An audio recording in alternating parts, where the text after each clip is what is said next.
Welcome to entry app. Friends, మనందరికీ తెలిసిన విషయమే, తెలంగాణలో అరౌండ్ గ్రూప్ 1 నోటిఫికేషన్ సంబంధించి గ్రూప్ 1 జాబులకు సంబంధించి అరౌండ్ 500 ప్లస్ గ్రూప్ 1 జాబ్స్కి సంబంధించి నోటిఫికేషన్ త్వరలో రాబోతుందనే విషయం మనందరికీ తెలిసిన విషయమే. కాకపోతే ఈ గ్రూప్ 1 ప్రిపరేషన్లో మనకి ఎస్పెషల్లీ తెలంగాణకు సంబంధించినటువంటి సిలబస్లో మనకున్నటువంటి పార్ట్స్లో ఓవరాల్గా మెయిన్స్ పార్ట్లో మనం చూసుకున్నట్లయితే 6 పార్ట్స్ మనం చూసుకోవచ్చు, 6 పేపర్స్ మనం చూడవచ్చు. అందులో మనకి ప్రధానంగా సైన్స్ అండ్ టెక్నాలజీ పార్ట్ యొక్క ఇంపార్టెన్స్ ఏంది, దాని నుంచి వచ్చేటువంటి మార్క్స్ ఎలా ఉంటుంది అనేది మనం పరిశీలించాల్సిన అవసరం ఉంది. అదేవిధంగా ప్రిలిమినరీ పార్ట్లో కూడా అవుట్ ఆఫ్ 150 మార్క్స్లో ఈ సైన్స్ అండ్ టెక్నాలజీకి సంబంధించి ఎన్ని మార్క్స్ అనేది మనకి రాబోతున్నాయి అనేది మనం ఒకసారి అనాలిసిస్ చేయాల్సిన అవసరం ఉంది. మనకి ఆఫ్కోర్స్ మనకి సైన్స్ అండ్ టెక్నాలజీకి సంబంధించి మన రెగ్యులర్ ఎంట్రీ యాప్లో మనకి క్లియర్గా మనకి గ్రూప్ 1 పార్ట్స్లో మీకు నేను ఆల్రెడీ కోర్స్ అనేది డిజైన్ చేసి మీకు ప్లేలిస్ట్లో నేను ప్రొవైడ్ చేయడం జరిగింది. గ్రూప్ 1కి సంబంధించి మాడ్యూల్ వైజెస్ అనేది మీకు కోర్సెస్ అనేది ఆల్రెడీ మనం అందులో ఇంక్లూడ్ చేయడం జరిగింది. అందులోకి సంబంధించి geography, history part, polity part, science and technology part, economy part, ఇవన్నీ మాడ్యూల్ వైజ్ కోర్సెస్ అనేది మనం చూస్తున్నాం. కాకపోతే ఫస్ట్ ఆఫ్ ఆల్ ఈ పేపర్లో మనం స్కోర్ చేయకుంటే మనకు ఎలాంటి నష్టం వస్తుంది, ఇన్ కేస్ దీంట్లో మనం బాగా స్కోర్ చేయగలిగితే దానివల్ల మనకు వచ్చేటువంటి అడ్వాంటేజెస్ ఏంటి, ఈ రెండు మనం చూడాలి. దీన్ని నెగ్లెక్ట్ చేస్తే ఏమవుతుందో మనం అది కూడా చూడాలి. అదేవిధంగా దీని మీద మనం ఫోకస్ చేసి దీంట్లో మనం మార్క్స్ మోర్ గెయిన్ చేసినట్లయితే, పక్క వాళ్ళకన్నా మనం ఎక్కువ మార్క్స్ గెయిన్ చేసినట్లయితే మనకు వచ్చేటువంటి అడ్వాంటేజ్ ఏందో మనం పరిశీలించాలి. ఫస్ట్ ఆఫ్ ఆల్ ఈ సైన్స్ అండ్ టెక్నాలజీ పార్ట్ అని మనం ఎప్పుడన్నా మనం ఇర్రెస్పెక్టివ్ ఆఫ్ గ్రూప్ 1 కాకుండా ఏ కాంపిటేటివ్ ఎగ్జామ్ అయినా చూడండి. దీని కిందకి మనకు మైండ్లోకి రావాల్సిన అంశాలు ఏంటంటే ప్రధానంగా వన్ థింగ్ ఎస్ఎన్టీ అంటున్నారు అనుకోండి, క్లియర్లీ మనకి ఆ 2 పార్ట్స్ మనం సపరేట్ చేసి చదవాల్సిన అవసరం ఉంది. వన్ థింగ్ వచ్చేసి జనరల్ సైన్స్, వన్ థింగ్ వచ్చేసి టెక్నాలజీ పార్ట్ క్లియర్గా. దీన్ని మనము ఈ సైన్స్ పార్ట్ అని పిలుచుకోవచ్చు కావాలంటే, లేదా స్టాటిక్ పార్ట్ అని మనం పిలుచుకోవచ్చు. టెక్నాలజీ పార్ట్ని మనము డైనమిక్ పార్ట్ అని మనం పిలుచుకోవచ్చు క్లియర్గా. ఈ రెండింటిని మనం సిగ్రిగేట్ చేసి చదవాల్సిన అవసరం ఉంది. ఎస్పెషల్లీ ప్రిలిమినరీ క్వాలిఫై అవ్వాలంటే ఈ రెండింటి మీద కమాండ్ లేకుండా మనం ప్రిలిమినరీలో ఫర్ ఎగ్జాంపుల్ అవుట్ ఆఫ్ 150 క్వశ్చన్స్లో మనం అరౌండ్ 20% వెయిటేజ్ చేసుకున్నా కూడా, అట్లీస్ట్ ఓవరాల్గా 20% వెయిటేజ్ చేసుకున్నా కూడా మనకి అరౌండ్ 30 మార్క్స్ అనేది సైన్స్ అండ్ టెక్నాలజీ నుంచి మనకు వస్తుంది అనేది మనం గుర్తుపెట్టుకోవాలి. మీరు కావాలంటే ఆఫ్కోర్స్ తెలంగాణలో ఇది కొత్త నోటిఫికేషన్ కాబట్టి ఇప్పుడు మనం వచ్చేటువంటి పేపర్ పాత ప్యాటర్న్లో ఉన్నటువంటి కంబైన్డ్ అయిపోయినప్పుడు నిర్వహించినటువంటి గ్రూప్ 1 పేపర్లు కనుక మీరు తీసుకున్నట్లయితే 150 మార్కుల్లో క్లియర్గా 30 మార్క్స్ అనేది మనకి ఎస్ఎన్టీ పార్ట్ నుంచి ఉంటుంది అనేది మనం గుర్తుపెట్టుకోవాలి. దీనికి అడిషనల్గా మనకి ఎన్విరాన్మెంట్ యాడ్ చేసినట్లయితే ఇంకా మనకి 35 నుంచి 40 మార్క్స్ అనేది సైన్స్ అండ్ టెక్నాలజీ కిందకే మనకి డైరెక్ట్గా లింక్ అయి ఉంటుంది అనేది మనం అనుకోవచ్చు, ఎప్పుడు ఎన్విరాన్మెంట్ యాడ్ అయినట్లయితే. ఇంకా దానికి కరెంట్ అఫైర్స్ అవన్నీ యాడ్ అయినట్లే మాత్రం మినిమం 40 మార్క్స్ అనేది, అంటే టెక్నాలజీ రిలేటెడ్ కరెంట్ అఫైర్స్ కూడా యాడ్ అవుతాయి. ఖచ్చితంగా 40 మార్కులు అనేది మనకి 150 మార్కులు 40 మార్కులు అనేది ఇన్ఫ్లుయెన్స్ చేస్తుంది అనేది మనం గుర్తుపెట్టుకోవాలి. దీన్ని బట్టి అఫ్కోర్స్ 40 మార్కులు దీనికి ప్లస్ అర్థమెటిక్ రీజనింగ్ పార్ట్ అనేది కూడా ఒక పార్ట్ ఉంది అందులో క్లియర్గా మనం చూసినట్లయితే. అందులో కూడా మనకి క్లియర్గా ఒక 20 to 25 మార్క్స్ వచ్చేదానికి పాసిబిలిటీ ఉంది. అంటే అరౌండ్ 60 to 70 మార్క్స్ అనేది ఈ పార్ట్ అర్థమెటిక్ రీజనింగ్ పార్ట్ అని మనం చెప్పుకోవచ్చు క్లియర్గా. అంటే 150 మార్కుల్లో అర్థమెటిక్ రీజనింగ్ అనేది ఎవరైతే స్ట్రాంగ్ ఉంటారో క్లియర్గా వాళ్ళ 25 మార్క్స్కి ఫర్ ఎగ్జాంపుల్ 25 మార్క్స్కి 20 మార్క్స్ అనేది తెచ్చుకోగలుగుతారు. అదేవిధంగా ఈ పార్ట్లో ఎవరు స్ట్రాంగ్ ఉంటారు అనుకోండి, వచ్చేటువంటి 40 మార్కుల్లో 35 నుంచి 40 మార్కుల్లో మనం 30 మార్కులు అనేది స్కోర్ చేయొచ్చు ఈజీగా. 30 మార్కులు అంటే ఫర్ ఎగ్జాంపుల్ 40 వచ్చాయనుకోండి, మనం 30 మార్క్స్ అనేది మినిమం స్కోర్ చేయొచ్చు. ఇన్ కేస్ దీంట్లో కాన్సెప్ట్స్ మన క్లారిటీ ఉన్నట్లయితే ఎన్సీఆర్టీ బుక్స్ మీద మనకు కమాండ్ ఉన్నట్లయితే ప్రిలిమ్స్లో స్కోర్ చేయడం అనేది చాలా ఈజీ అనేది మనం గుర్తుపెట్టుకోవాలి. సో ఎవరైతే ఎన్సీఆర్టీ బుక్స్ని వదిలేసి బయట మార్కెట్లో దొరికేటువంటి అన్నెసరీ బుక్స్ అన్ని చదువుకుంటూ ఉన్నారనుకోండి, సో వాళ్ళకి ఖచ్చితంగా లూజ్ అయ్యేదానికి ప్రాబిలిటీ ఎక్కువగా ఉంది. ఎందుకంటే మనకి ఎగ్జామ్లో అడిగేది, సో మీరు తెలంగాణ ఎగ్జామ్ తీసుకోండి, లేదా ఏపీ ఎగ్జామ్ తీసుకోండి, లేదా సెంట్రల్ గవర్నమెంట్ ఎగ్జామ్ తీసుకోండి, సో వాటన్నిటికీ బేస్ అనేది ఈ సిబిఎస్ఈ బుక్స్ లేదా ఎన్సీఆర్టీ బుక్స్ అనేది మనం క్లియర్గా మనం చెప్పుకోవచ్చు క్లియర్గా. సో కాబట్టి మిగిలిన 90 మార్క్స్ అనేది మనం చూసినట్లయితే అరౌండ్ 80-90 మార్క్స్ అనేది, సో రిమైనింగ్ పార్ట్స్ అన్నీ మనం చూడొచ్చు. So economy, geography, history part, so ఇవన్నీ మనం చూడొచ్చు. అందులో disaster management, remaining current affairs ఇవన్నీ మనం చూడొచ్చు. సో అందులో కనుక మళ్ళీ మీరు 80కి అట్లీస్ట్ 90, సరే 90 మార్క్స్ అనుకున్నాం అనుకోండి, 90కి కనుక మీరు 60 మార్క్స్ తెచ్చుకున్నా కూడా, అంటే ఇందులో ఓవరాల్గా ఈ arithmetic reasoning part, SNT part కలిపి అవుట్ ఆఫ్ 60కి మీరు కనీసం ఒక 45 మార్కులు తెచ్చుకున్నా కూడా, అందులో మీరు అవుట్ ఆఫ్ 90కి 60 మార్కులు తెచ్చుకున్న 100+ స్కోర్ అనేది ప్రిలిమ్స్లో ఈజీగా చేయొచ్చు. సో ప్రిలిమినరీ పార్ట్లో 100+ స్కోర్ అంటే 150కి వితౌట్ నెగిటివ్ మార్కింగ్ 100+లో ఉన్నామంటే మనం ఖచ్చితంగా కట్ ఆఫ్ మార్కులకి ఇప్పుడు 500 జాబులు ఉన్నాయి కాబట్టి 1:50 రేషియోలో తీసుకున్నా కూడా కట్ ఆఫ్ మార్కులకి కనీసం 100+లో ఉంటే ఒక 20 జాబ్స్ మనం ప్లస్లో ఉండొచ్చు అనేది మనం ప్రిడిక్షన్గా మనం ఎక్స్పెక్ట్ చేయొచ్చు. సో కాబట్టి ఈ సబ్జెక్ట్ అనేది first of all preliminary qualify అవ్వాలంటే చాలా ఇంపార్టెంట్ రోల్ ప్లే చేస్తుందని మనం చెప్పుకోవచ్చు. అదేంటి సార్, మీరు మిగతా పార్ట్స్ కూడా ఉన్నాయి కదా, హిస్టరీ పార్ట్, ఎకానమీ పార్ట్ అవి కూడా ఉన్నాయి కదా, మరి అవి కూడా ఇంపార్టెంట్ రోల్ ప్లే చేస్తాయి. సో ఎవరైతే ఎక్కడ ఫర్ ఎగ్జాంపుల్ మెజారిటీ పీపుల్ అనేది, సో కొంతమంది మ్యాథ్స్ బ్యాక్గ్రౌండ్ ఉండొచ్చు, కొంతమంది సైన్స్ బ్యాక్గ్రౌండ్ ఉండొచ్చు, కొంతమంది ఆర్ట్స్ గ్రూప్ వాళ్ళు ఉండొచ్చు. సో వాళ్ళందరికీ, సో ఎవరైతే మ్యాథమెటికల్ బ్యాక్గ్రౌండ్ ఉండదనుకోండి, ఫర్ ఎగ్జాంపుల్ ఆర్ట్స్ గ్రూప్ నుంచి వచ్చారనుకోండి, సో వాళ్ళందరికీ అర్థమెటిక్ రీజనింగ్ పార్ట్ అనేది కొంచెం మిగతా వాళ్ళతో పోలిస్తే కొంచెం ఒక 5-6 మార్కులు అనేది తగ్గడం జరుగుతుంది. అదేవిధంగా సో ఎవరైతే ఈ ఆర్ట్స్ గ్రూప్ నుంచి ఆర్ట్స్ గ్రూప్ బ్యాక్గ్రౌండ్ ఉన్నారనుకోండి, ఈ ఎస్ఎన్టీ పార్ట్ కూడా, సో ఎవరైతే సైన్స్ గ్రూప్ బ్యాక్గ్రౌండ్ ఉన్నారనుకోండి, సో వాళ్ళకి డిఫరెన్స్ అనేది ఒక 5-10 మార్కులు అనేది డిఫరెన్స్ వచ్చేదానికి ప్రాబిలిటీ ఉంది. సో ఓవరాల్గా ఇది గినక మనం ఈ పార్ట్ని మనం గినక కమాండ్ చేయగలిగితే, so remaining history part, geography part, so polity part అవన్నీ కామన్గా అందరికీ చదువుకుంటారు కొత్తగానే ఆల్మోస్ట్. బట్ ఈ పార్ట్ మాత్రం కొంతవరకు ఇన్ఫ్లుయెన్స్ చేసేదానికి పాసిబిలిటీ ఉంది కాబట్టి మనం దీన్ని ప్రత్యేకంగా కాన్సన్ట్రేషన్ చేసి కొంచెం గ్రిప్ తెచ్చుకోవాల్సిన అవసరం ఉంది. సో ఈ విధంగా మనం ఈ ప్యాటర్న్ మనం ఫాలో అయినట్లయితే ముందుగా మనం ఎన్సీఆర్టీ బుక్స్ మీద కమాండ్ తెచ్చుకోవాలంటే క్లియర్గా, సో ఇందులో ఉన్నటువంటి జనరల్ సైన్స్లో ఉన్నటువంటి chemistry part, biology part, physics part, అందులో సైన్స్లోనే కొన్ని సెక్షన్స్లో మనకి అక్కడక్కడ ఎన్విరాన్మెంట్ సెక్షన్స్ కూడా మెన్షన్ చేసి ఉంటాయి. 11th క్లాస్ బుక్లో, 12th క్లాస్ బుక్లో చూసినట్లయితే, సో ఇవన్నీ మనకి కమాండ్ తెచ్చుకున్నట్లయితే కెమిస్ట్రీలో ఉన్నటువంటి బేసిక్ కాన్సెప్ట్, బయాలజీలో ఉన్నటువంటి బేసిక్ ఆస్పెక్ట్స్, ఫిజిక్స్లో ఉన్నటువంటి బేసిక్ ఆస్పెక్ట్, ఆటోమేటిక్గా మనకి జనరల్ సైన్స్ మీద మనం పట్టు సాధించినట్లు అవుతుంది. సో ఇది మనకి క్లియర్గా మనకి మనం నెక్స్ట్ ప్రిలిమ్స్ సిలబస్ చూస్తాం, అందులో general science and it's day to day applications in daily life అని క్లియర్గా మనకు మెన్షన్ చేస్తుంది. అంతేకాని అక్కడ సైన్స్ అండ్ టెక్నాలజీ అనేది మెన్షన్ చేయలేదు. సో అక్కడ అప్లికేషన్స్ అంటున్నాడు కదా, మళ్ళీ వీటి నుంచి ఇవాల్వ్ అయిందే క్లియర్లీ. సో వీటి నుంచి ఇవాల్వ్ అయిందే, సో ఈ సైంటిఫిక్ ప్రిన్సిపల్స్ నుంచి ఇవాల్వ్ అయినటువంటి పార్ట్ టెక్నాలజీ పార్ట్ అనేది మనం అర్థం చేసుకోవాలి క్లియర్గా. సో దీని కిందకి మనకి అఫ్కోర్స్ దీని కిందకి chemistry, biology, physics, some part of environment అనేది మనం కలపవచ్చు క్లియర్గా. బట్ దీని విషయానికి వచ్చేటప్పటికి క్లియర్గా ఇక్కడ మనకి బయోటెక్నాలజీ పార్ట్ వచ్చేసి ఒకటి ఉంటుంది, సో న్యూక్లియర్ టెక్నాలజీ అనే పార్ట్ ఒకటి ఉంటుంది, నానో టెక్నాలజీ అనే పార్ట్ ఒకటి ఉంటుంది, ఐసీటీ అనేది ఒక పార్ట్ ఉంటుంది, స్పేస్ అనేది ఒక పార్ట్ ఉంటుంది, డిఫెన్స్ అనేది ఒక పార్ట్ ఉంటుంది.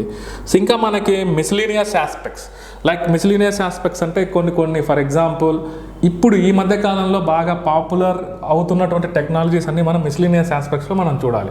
అంటే గత 2-3 ఏళ్ళ నుంచి న్యూస్లో బాగా వస్తున్నటువంటి కొన్ని ఇంపార్టెంట్ అంశాలు. So for example space X అధినేత అయినటువంటి మనకు ఎలన్ మాస్క్ గురించి మనం చూసినట్లయితే, సో ఆయన చేసేటువంటి పరిశోధనలు అనేది చాలా మల్టిపుల్ డైమెన్షన్స్లో ఉంటాయి క్లియర్గా. సో ఆయన టెక్నాలజీ, ఆయన యూజ్ చేసేటువంటి టెక్నాలజీ కూడా వరల్డ్లో ఎవరు యూజ్ చేయని విధంగా కొత్తగా ఉంటాయి. సో అలాంటి లేటెస్ట్ టెక్నాలజీలు ఏమన్నా న్యూస్లో ఉన్నట్లయితే సో స్పేస్ ఎక్స్ అధినేతనే హైపర్ లూప్ టెక్నాలజీ అనేది ఒకటి ఇంట్రడ్యూస్ చేశాడు. సో ఈ మధ్య కాలంలో న్యూరోలింక్ అనే కాన్సెప్ట్ అనేది ఒకటి వస్తుంది క్లియర్గా. సో వాటి గురించి కూడా మనం ఒక బేసిక్ అవగాహన మనకు కలిగి ఉండాలి క్లియర్గా. సో అవి అలాంటి ఫర్ ఎగ్జాంపుల్ ఇంకా మనం మాట్లాడినట్లయితే సూపర్ కండక్టర్స్ గురించి, సూపర్ కంప్యూటర్స్ గురించి, సో ఇవన్నీ మనం లేజర్స్ గురించి అవన్నీ మిస్లీనియస్ ఆస్పెక్ట్స్లో మనం చూడాల్సిన అవసరం ఉంది. సో అప్పుడు మాత్రమే మనకి ఈ టెక్నాలజీ పార్ట్ అనేది మనకి క్లియర్గా మనకి కమాండ్ ఉన్నట్టు. సో వీటి మీద కమాండ్ రావాలంటే మనం చేయాల్సినటువంటి పార్ట్ ఏంది? సో డైరెక్ట్గా వెళ్ళి వీటిని కనుక మీరు చదివారనుకోండి, అఫ్కోర్స్ ఎవరైతే ఫౌండేషన్ నుంచి ప్రిపరేషన్ స్టార్ట్ చేస్తున్నారనుకోండి, ఫర్ ఎగ్జాంపుల్ మనకి చిన్నప్పుడు మనం చదువుకున్నటువంటి స్కూల్ లెవెల్లో చదువుకున్నటువంటి సైంటిఫిక్ బేసిక్స్ అన్ని మనం మర్చిపోయింటాం. నేచురల్గానే ప్రతి ఒక్కరు మర్చిపోయింటారు. సో ఎవరైతే అఫ్కోర్స్ ఆ ఫీల్డ్లోనే ఉండి కెమిస్ట్రీ వాళ్ళు, బయాలజీ వాళ్ళు లేదా ఆ ఫీల్డ్తో రిలేటెడ్ ఉన్నట్లయితే వాళ్ళు కొంతవరకు అర్థం చేసుకోగలుగుతారు. సో ఆర్ట్స్ బ్యాక్గ్రౌండ్ వచ్చేసి ఇంటర్మీడియట్ నుంచి చేంజ్ అవుతాను ఆర్ట్స్ బ్యాక్గ్రౌండ్కి వచ్చేసిన వాళ్ళు అయితే సో ఖచ్చితంగా ఇందులో వచ్చేటువంటి కాన్సెప్ట్స్ కానీ టర్మ్స్ అన్ని చాలా కొంచెం మనకు అర్థం కాదు, క్లియర్గా డిఫికల్టీగా ఉంటుంది. సో ఇవన్నీ మీకు క్లియర్గా అర్థం కావాలంటే ఈ కెమిస్ట్రీ, బయాలజీ, ఫిజిక్స్ పార్ట్ మీకు అందులో ఉన్నటువంటి సైంటిఫిక్ ప్రిన్సిపల్స్ అనేది మీకు క్లారిటీ ఉన్నప్పుడే, వీటి టెర్మినాలజీ మీద మీకు క్లారిటీ ఉన్నప్పుడే ఈ పార్ట్లో అనేది మీరు ఈజీగా అర్థం చేసుకోగలుగుతారు. సో ఈజీగా మనం మైండ్లో మెమరైజ్ చేసుకోగలుగుతాం. సో ఇది పార్ట్ వచ్చేసి ఇండైరెక్ట్గా దీని నుంచి ఇవాల్వ్ అయిందనేది మనం చెప్పుకోవచ్చు. ఫర్ ఎగ్జాంపుల్ సో బయాలజీలో ఉన్నటువంటి సెల్ బయాలజీ పార్ట్లో సో అందులో ఉన్నటువంటి కొన్ని ఫండమెంటల్ బేసిక్స్ తెలియకుండా మనకి సో బయోటెక్నాలజీ అనేది అర్థం కాదు క్లియర్గా. సో కెమిస్ట్రీలో ఉన్నటువంటి క్లియర్గా మనం చూసినట్లయితే radio activity. So what is radio activity? So periodic టేబుల్లో రేడియో యాక్టివిటీ అనేది ఏ ఎలిమెంట్స్ అనేది ప్రదర్శిస్తుంటుంది, ఆ రేడియో యాక్టివిటీ ప్రాపర్టీ అనేది ఎక్కడ మొట్టమొదట ఎవరు కనిపెట్టారు, అది ఎక్కడి నుంచి స్టార్ట్ అయింది, సో వాటి యొక్క ప్రిన్సిపల్ ఏంటి, న్యూక్లియర్ ఫ్యూజన్ అంటే ఏంటి, న్యూక్లియర్ ఫిజన్ అంటే ఏంటి, సో ఈ బేసిక్స్ అనేది మనం కెమిస్ట్రీలో మనం చదవాలి.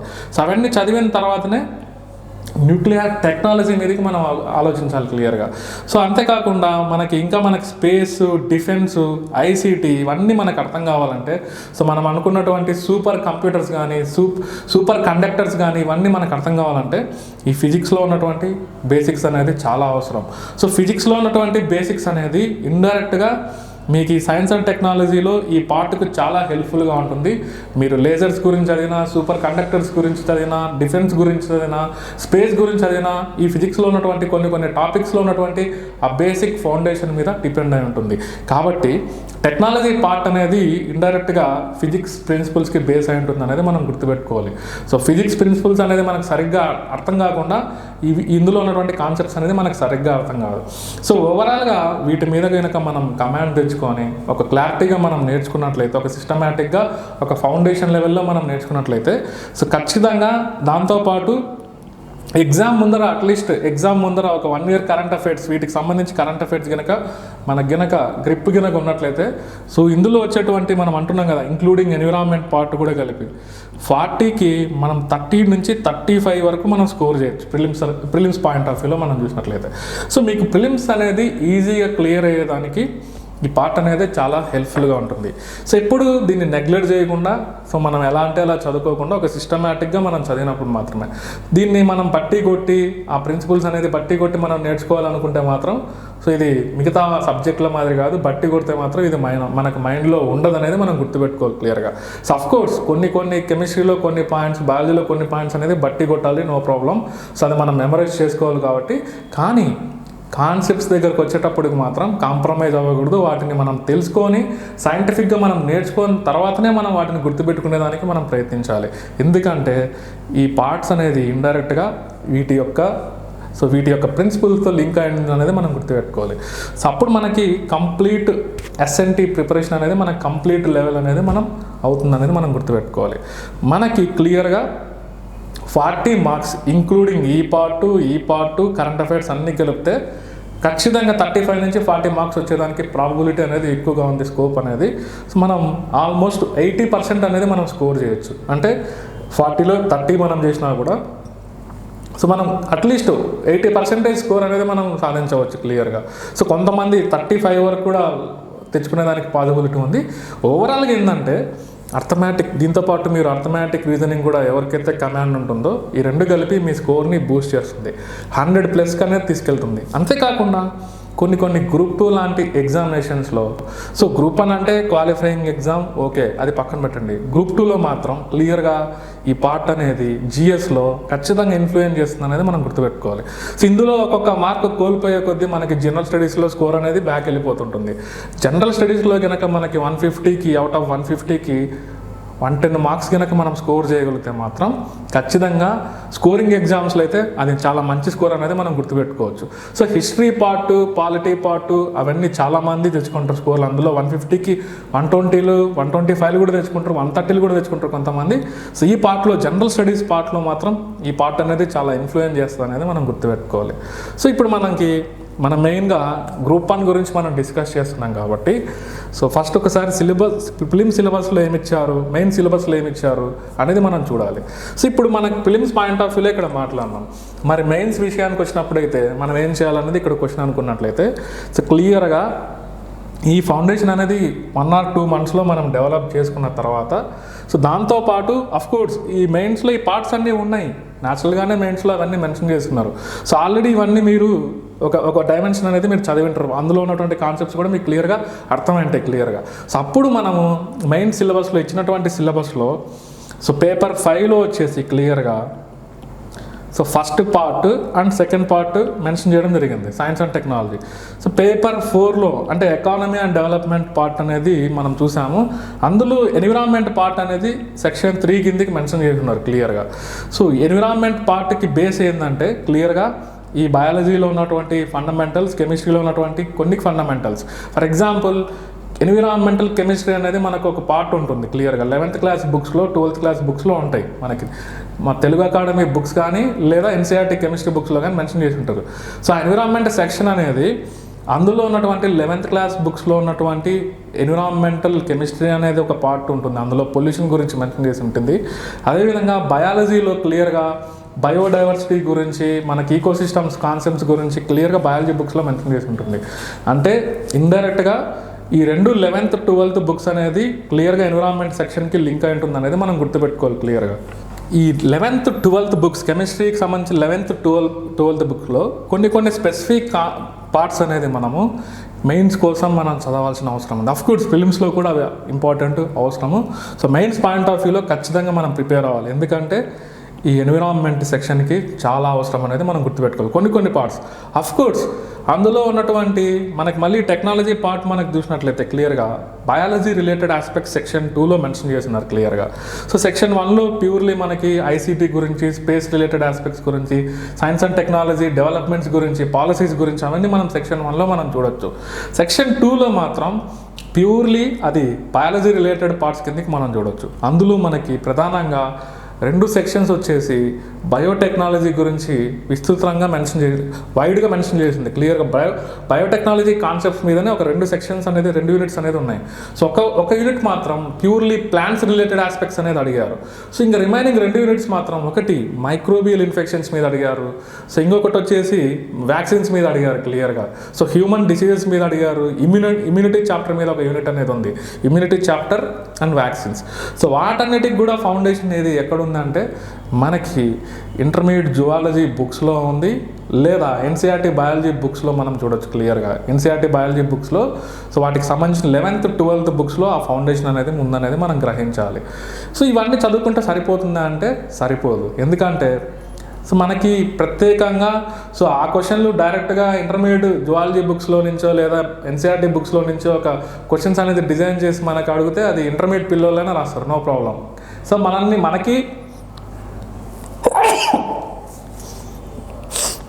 మనకి వాళ్ళకి డిఫరెన్స్ ఏంటి, మనం గ్రూప్ 1 లాంటి ఎగ్జామినేషన్ ప్రిపేర్ అవుతున్నాం కాబట్టి రెగ్యులర్గా న్యూస్ని, కరెంట్ అఫైర్స్ని మనం ఫాలో అవుతుండాలి. So for example introduction to microbial infections అనేది ఒక పార్ట్ మెన్షన్ చేసి ఉంటుంది. సో మనకి అందులో వైరల్ ఇన్ఫెక్షన్స్ గురించి చదవాలి, బ్యాక్టీరియల్ ఇన్ఫెక్షన్ చదవాలి, ఫంగల్ ఇన్ఫెక్షన్ చదవాలి, ప్రోటోజోవల్ ఇన్ఫెక్షన్ చదవాలి. సో ఇవన్నీ మనం ప్రిపేర్ అవ్వాల్సిన అవసరం ఉంది. కానీ ఒకనొక టైంలో మనం కరెంట్ అఫైర్స్ ఫాలో అవుతున్నప్పుడు జికా వైరస్ లేదా కోవిడ్ గురించో ఉందనుకోండి, ఖచ్చితంగా వాటి మీద 10 మార్కులు కడిగేదానికి పాసిబిలిటీ ఉంది. సో లాస్ట్ ఇయర్ 2020లో మనం చూసినట్లయితే అరౌండ్ 2020లో గ్రూప్ 1 ఏపీలో నిర్వహించినటువంటి ఎగ్జాము ప్యూర్లీ ప్రతి దాన్ని కరెంట్ అఫైర్స్తో లింక్ చేసి అడగడం జరిగింది. సో ఖచ్చితంగా కరెంట్ అఫైర్స్ అనేది ఇన్ఫ్లుయెన్స్ చేస్తుంది అనేది మనం గుర్తుపెట్టుకోవాలి. కోర్స్ సో స్టాటిక్ పార్ట్ నుంచి కూడా క్వశ్చన్స్ అనేది అడుగుతారు.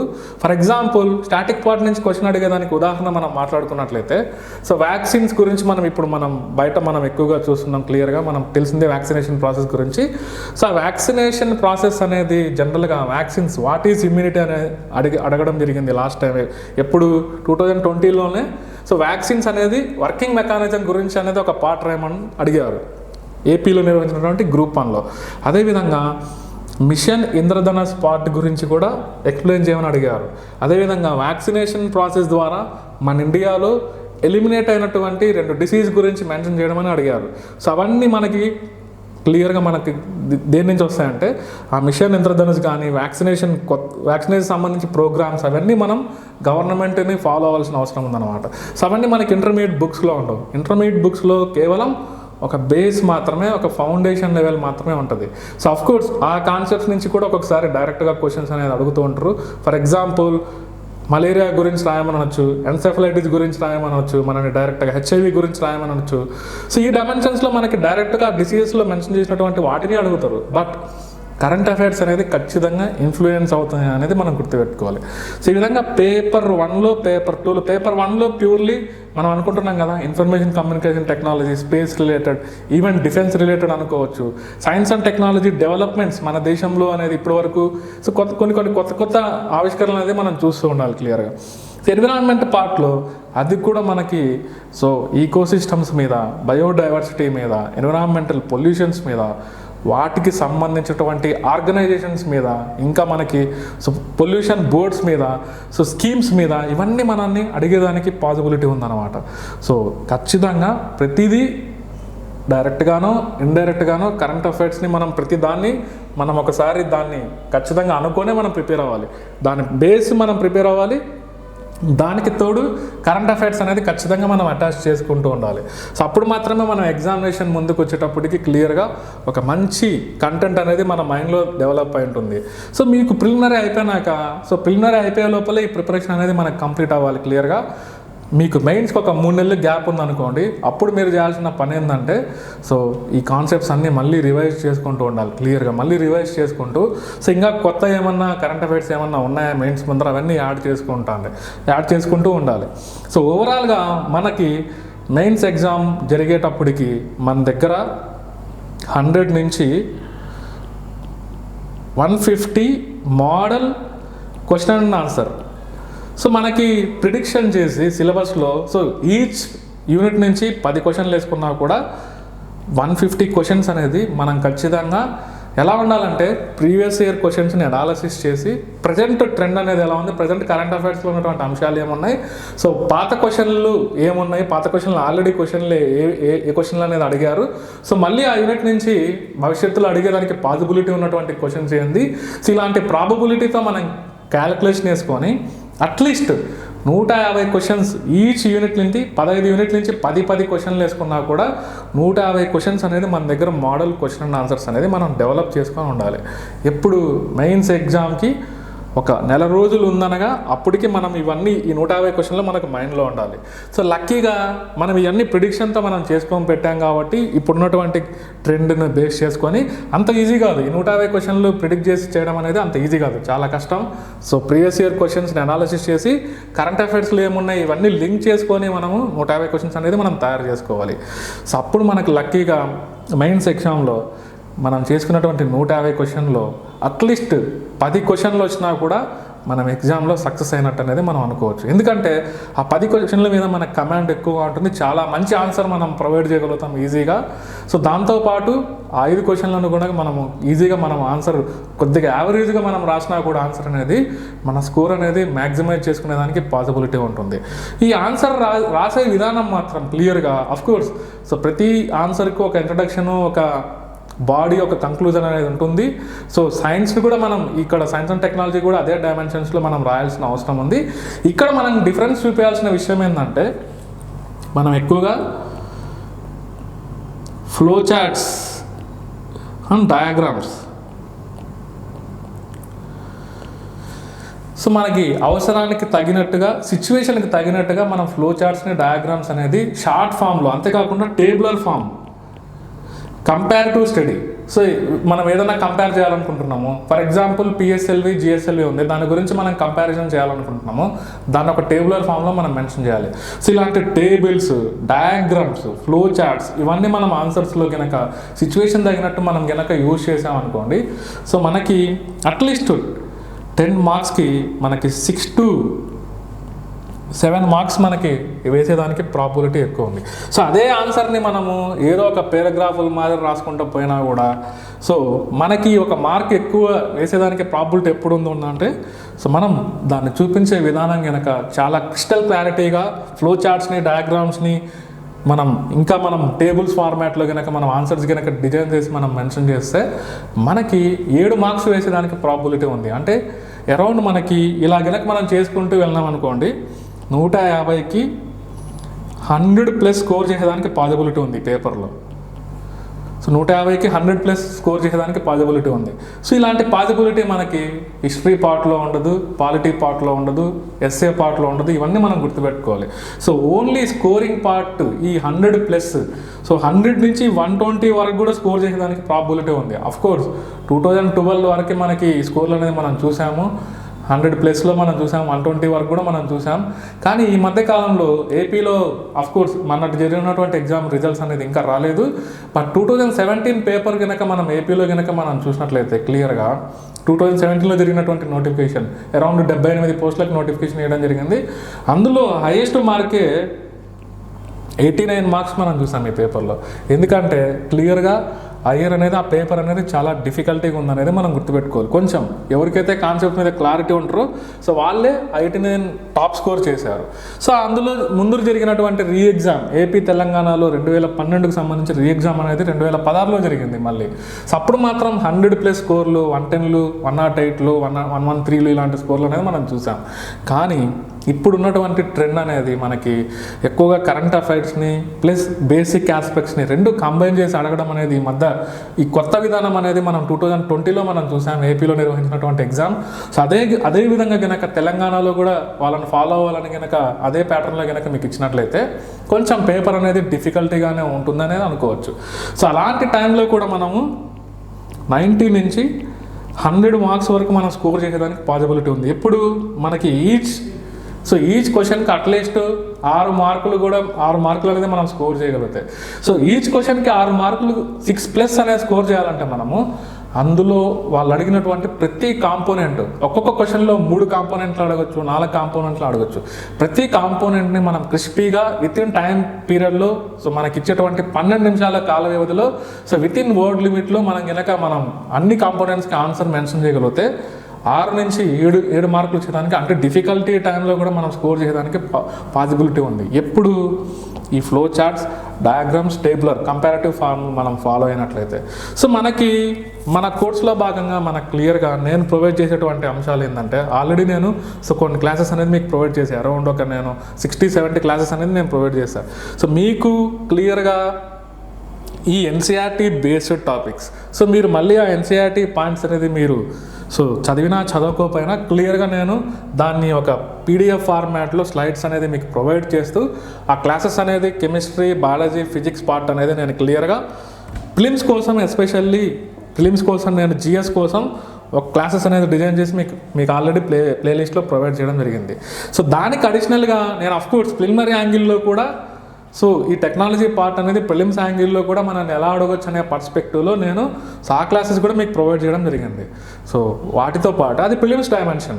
సో వాటితో పాటు మెయిన్స్లో మెన్షన్ చేసినటువంటి కాంపోనెంట్స్ అన్నిటిని నేను మొత్తం 15 యూనిట్లని నేను టచ్ చేస్తూ అందులో ఉన్నటువంటి ఇంపార్టెంట్ టాపిక్స్ అనేది నేను డిస్కస్ చేస్తున్నాను క్లియర్గా.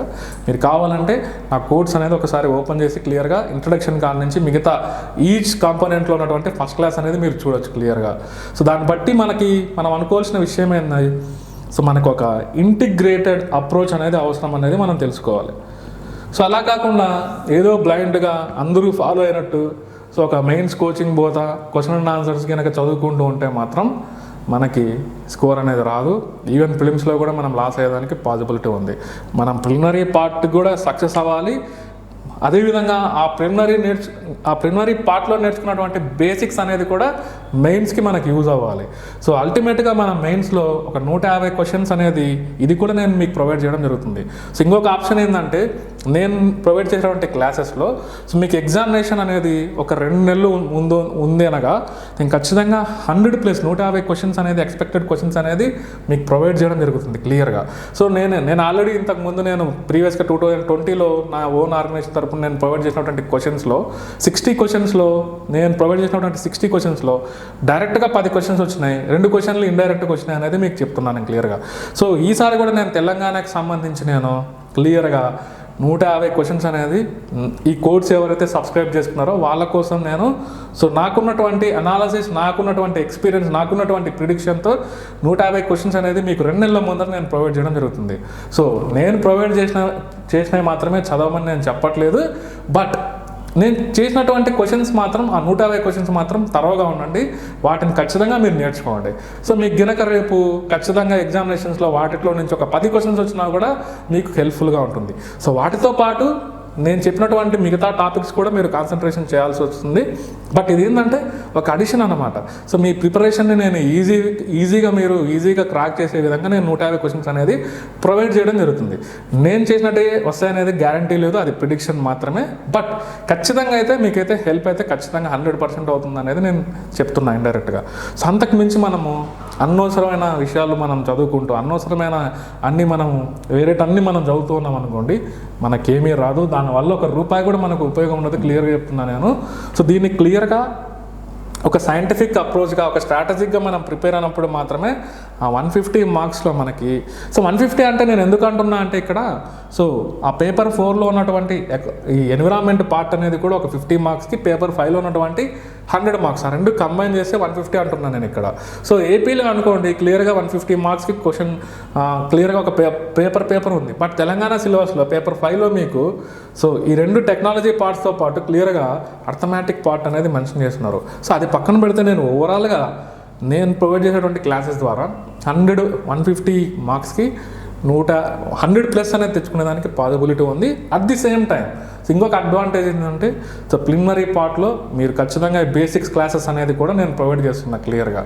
సో మీరు కావాలంటే నా గ్రూప్ 1 సెక్షన్లో science and technology section open చేసుకొని మీరు క్లియర్గా చూసినట్లయితే సో ప్రిలిమినరీ బేసిక్స్ పార్ట్ అనేది మీకు ఎవరు ఏ కోచింగ్లో మీకు ప్రొవైడ్ చేయరు, అదంతా నేను స్లైడ్స్ డిజైన్ చేసి క్లియర్గా ఒక ఈజీ వేలో ప్రతి ఒక్కరు అండర్స్టాండ్ చేసుకునే విధంగా నేను ప్రొవైడ్ చేయడం జరిగింది. ఆ chemistry, biology, physics, technology part అవన్నీ ప్రిలిమినరీ పార్ట్ క్లియర్ చేయడానికి యూస్ఫుల్ అవుతుంది క్లియర్గా. సో అదేవిధంగా మెయిన్స్ పార్ట్ కోసం నేను ప్రత్యేకంగా so biology related aspects, technology related aspects, environmental related aspects ఇవన్నీ ఓవరాల్గా నేను 15 యూనిట్స్ అనేది కవర్ చేయడం జరుగుతుంది. సో ఇదంతా మనకి ఎంట్రీ యాప్ తరపున వెరీ రీజనబుల్ ప్రైస్లో మీకు ప్రొవైడ్ చేయడం జరుగుతుంది. సో మనకి కోర్స్కి సబ్స్క్రైబ్ అవ్వడం వల్ల అడ్వాంటేజెస్ ఏంటంటే సో ప్రిలిమ్స్కి ఒక ఫౌండేషన్ అనేది ఏర్పడుతుంది ఎస్ఎన్టీకి సంబంధించి. అదేవిధంగా నేను భవిష్యత్తులో ఖచ్చితంగా 150 క్వశ్చన్స్ అనేది మీకు ప్రొవైడ్ చేయడం జరుగుతుంది ప్రిడిక్షన్తో. సో ఇది కూడా ఒక ప్లస్ పాయింట్ అనేది మనం చెప్పుకోవచ్చు, ఇదొక ప్లస్ పాయింట్ అని చెప్పుకోవచ్చు.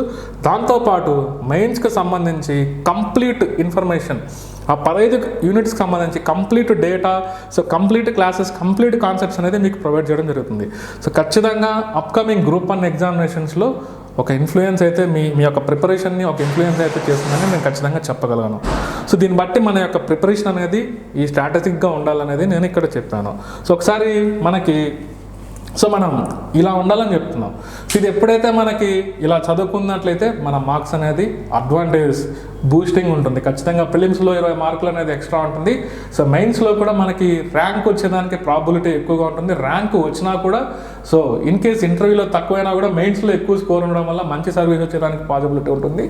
సో ఎప్పుడైతే దీన్ని మనం ఇక్కడి నుంచే ప్రిలిమ్స్ పాయింట్ ఆఫ్ వ్యూ నుంచే మనం నెగ్లెక్ట్ చేసామనుకోండి, దానివల్ల నెగిటివ్ ఆస్పెక్ట్ ఏంది, సో ప్రిలిమ్స్ అనేది ఎంతసేపు ఆ కట్ ఆఫ్ దగ్గర కొట్టుకుంటూ ఉండాలి మనం. ఫర్ ఎగ్జాంపుల్ 85 కట్ ఆఫ్ ఉందనుకోండి, 85 మధ్యలో కట్ ఆఫ్ ఉందనుకోండి, సో మనకి ఆ 85 దగ్గర 90 దగ్గర అక్కడక్కడే ఉంటుంది, మళ్ళీ అదొక డైలమాలో ఉంటుంది. సో ఆ డైలమాలోదే మనం సరిగ్గా ప్రిపేర్ అవ్వం మెయిన్స్కి. సో ఆటోమేటిక్గా prelims exam in case qualify అయినా కూడా ఈ ప్రిలిమ్స్లో దీనికి సరైన ఫౌండేషన్ అనేది ఉండదు. మళ్ళీ పోయి మెయిన్స్ మీద ప్రభావం పడుతుంది. ఓవరాల్గా మనకి 150కి వచ్చేటువంటి స్కోర్ ఎంత వస్తుందంటే 60 మార్కులు 70 మార్కులు మనకు వస్తాయి. సో 60 మార్కులు 70 మార్కులు అనేది ఈ పేపర్లో మనకు సరిపోదు. ఖచ్చితంగా 90+ మనకు ఉంటేనే మనకు ర్యాంక్ వచ్చేదానికి పాసిబిలిటీ ఉంది. 90+ అంటే 100 దగ్గర ఉంటేనే, 90 నుంచి 100 దగ్గరలో ఉంటేనే మనకు ర్యాంక్ వచ్చేదానికి పాసిబిలిటీ ఉంది. అదేంది, పేపర్ యావరేజ్ వచ్చినప్పుడు. సో పేపర్ డిఫికల్టీగా వచ్చినప్పుడు మనకి 75, 90 మధ్యలో స్కోర్ చేసినా కూడా మనకు మంచి స్కోర్ అని చెప్పుకోవచ్చు. సో ఈ విధంగా మనకి ఎస్ఎన్టీ పార్ట్ అనేది మనల్ని ఖచ్చితంగా ఇన్ఫ్లుయెన్స్ చేస్తుందని నేను చెప్తున్నా.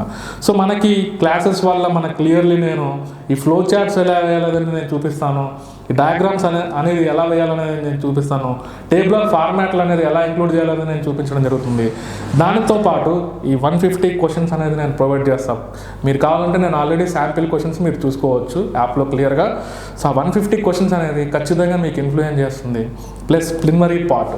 సో ఈ మల్టిపుల్ డైమెన్షన్స్లో ఈ ఎస్ఎన్టీ ప్రిపరేషన్ అనేది మన ఎంట్రీ యాప్ తరపున మీకు ప్రొవైడ్ చేయడం జరుగుతుంది క్లియర్గా. సో ఇలానే ఎస్ఎన్టీనే కాదు, సో ఎంట్రీ యాప్లో ప్రొవైడ్ చేసేటువంటి గ్రూప్ 1 కోర్సెస్ని మీరు కావాలంటే పక్కన ఇన్స్టిట్యూట్ ప్రొవైడ్ చేసేటువంటి కోర్సెస్తో కంపారిజన్ చేసుకోండి.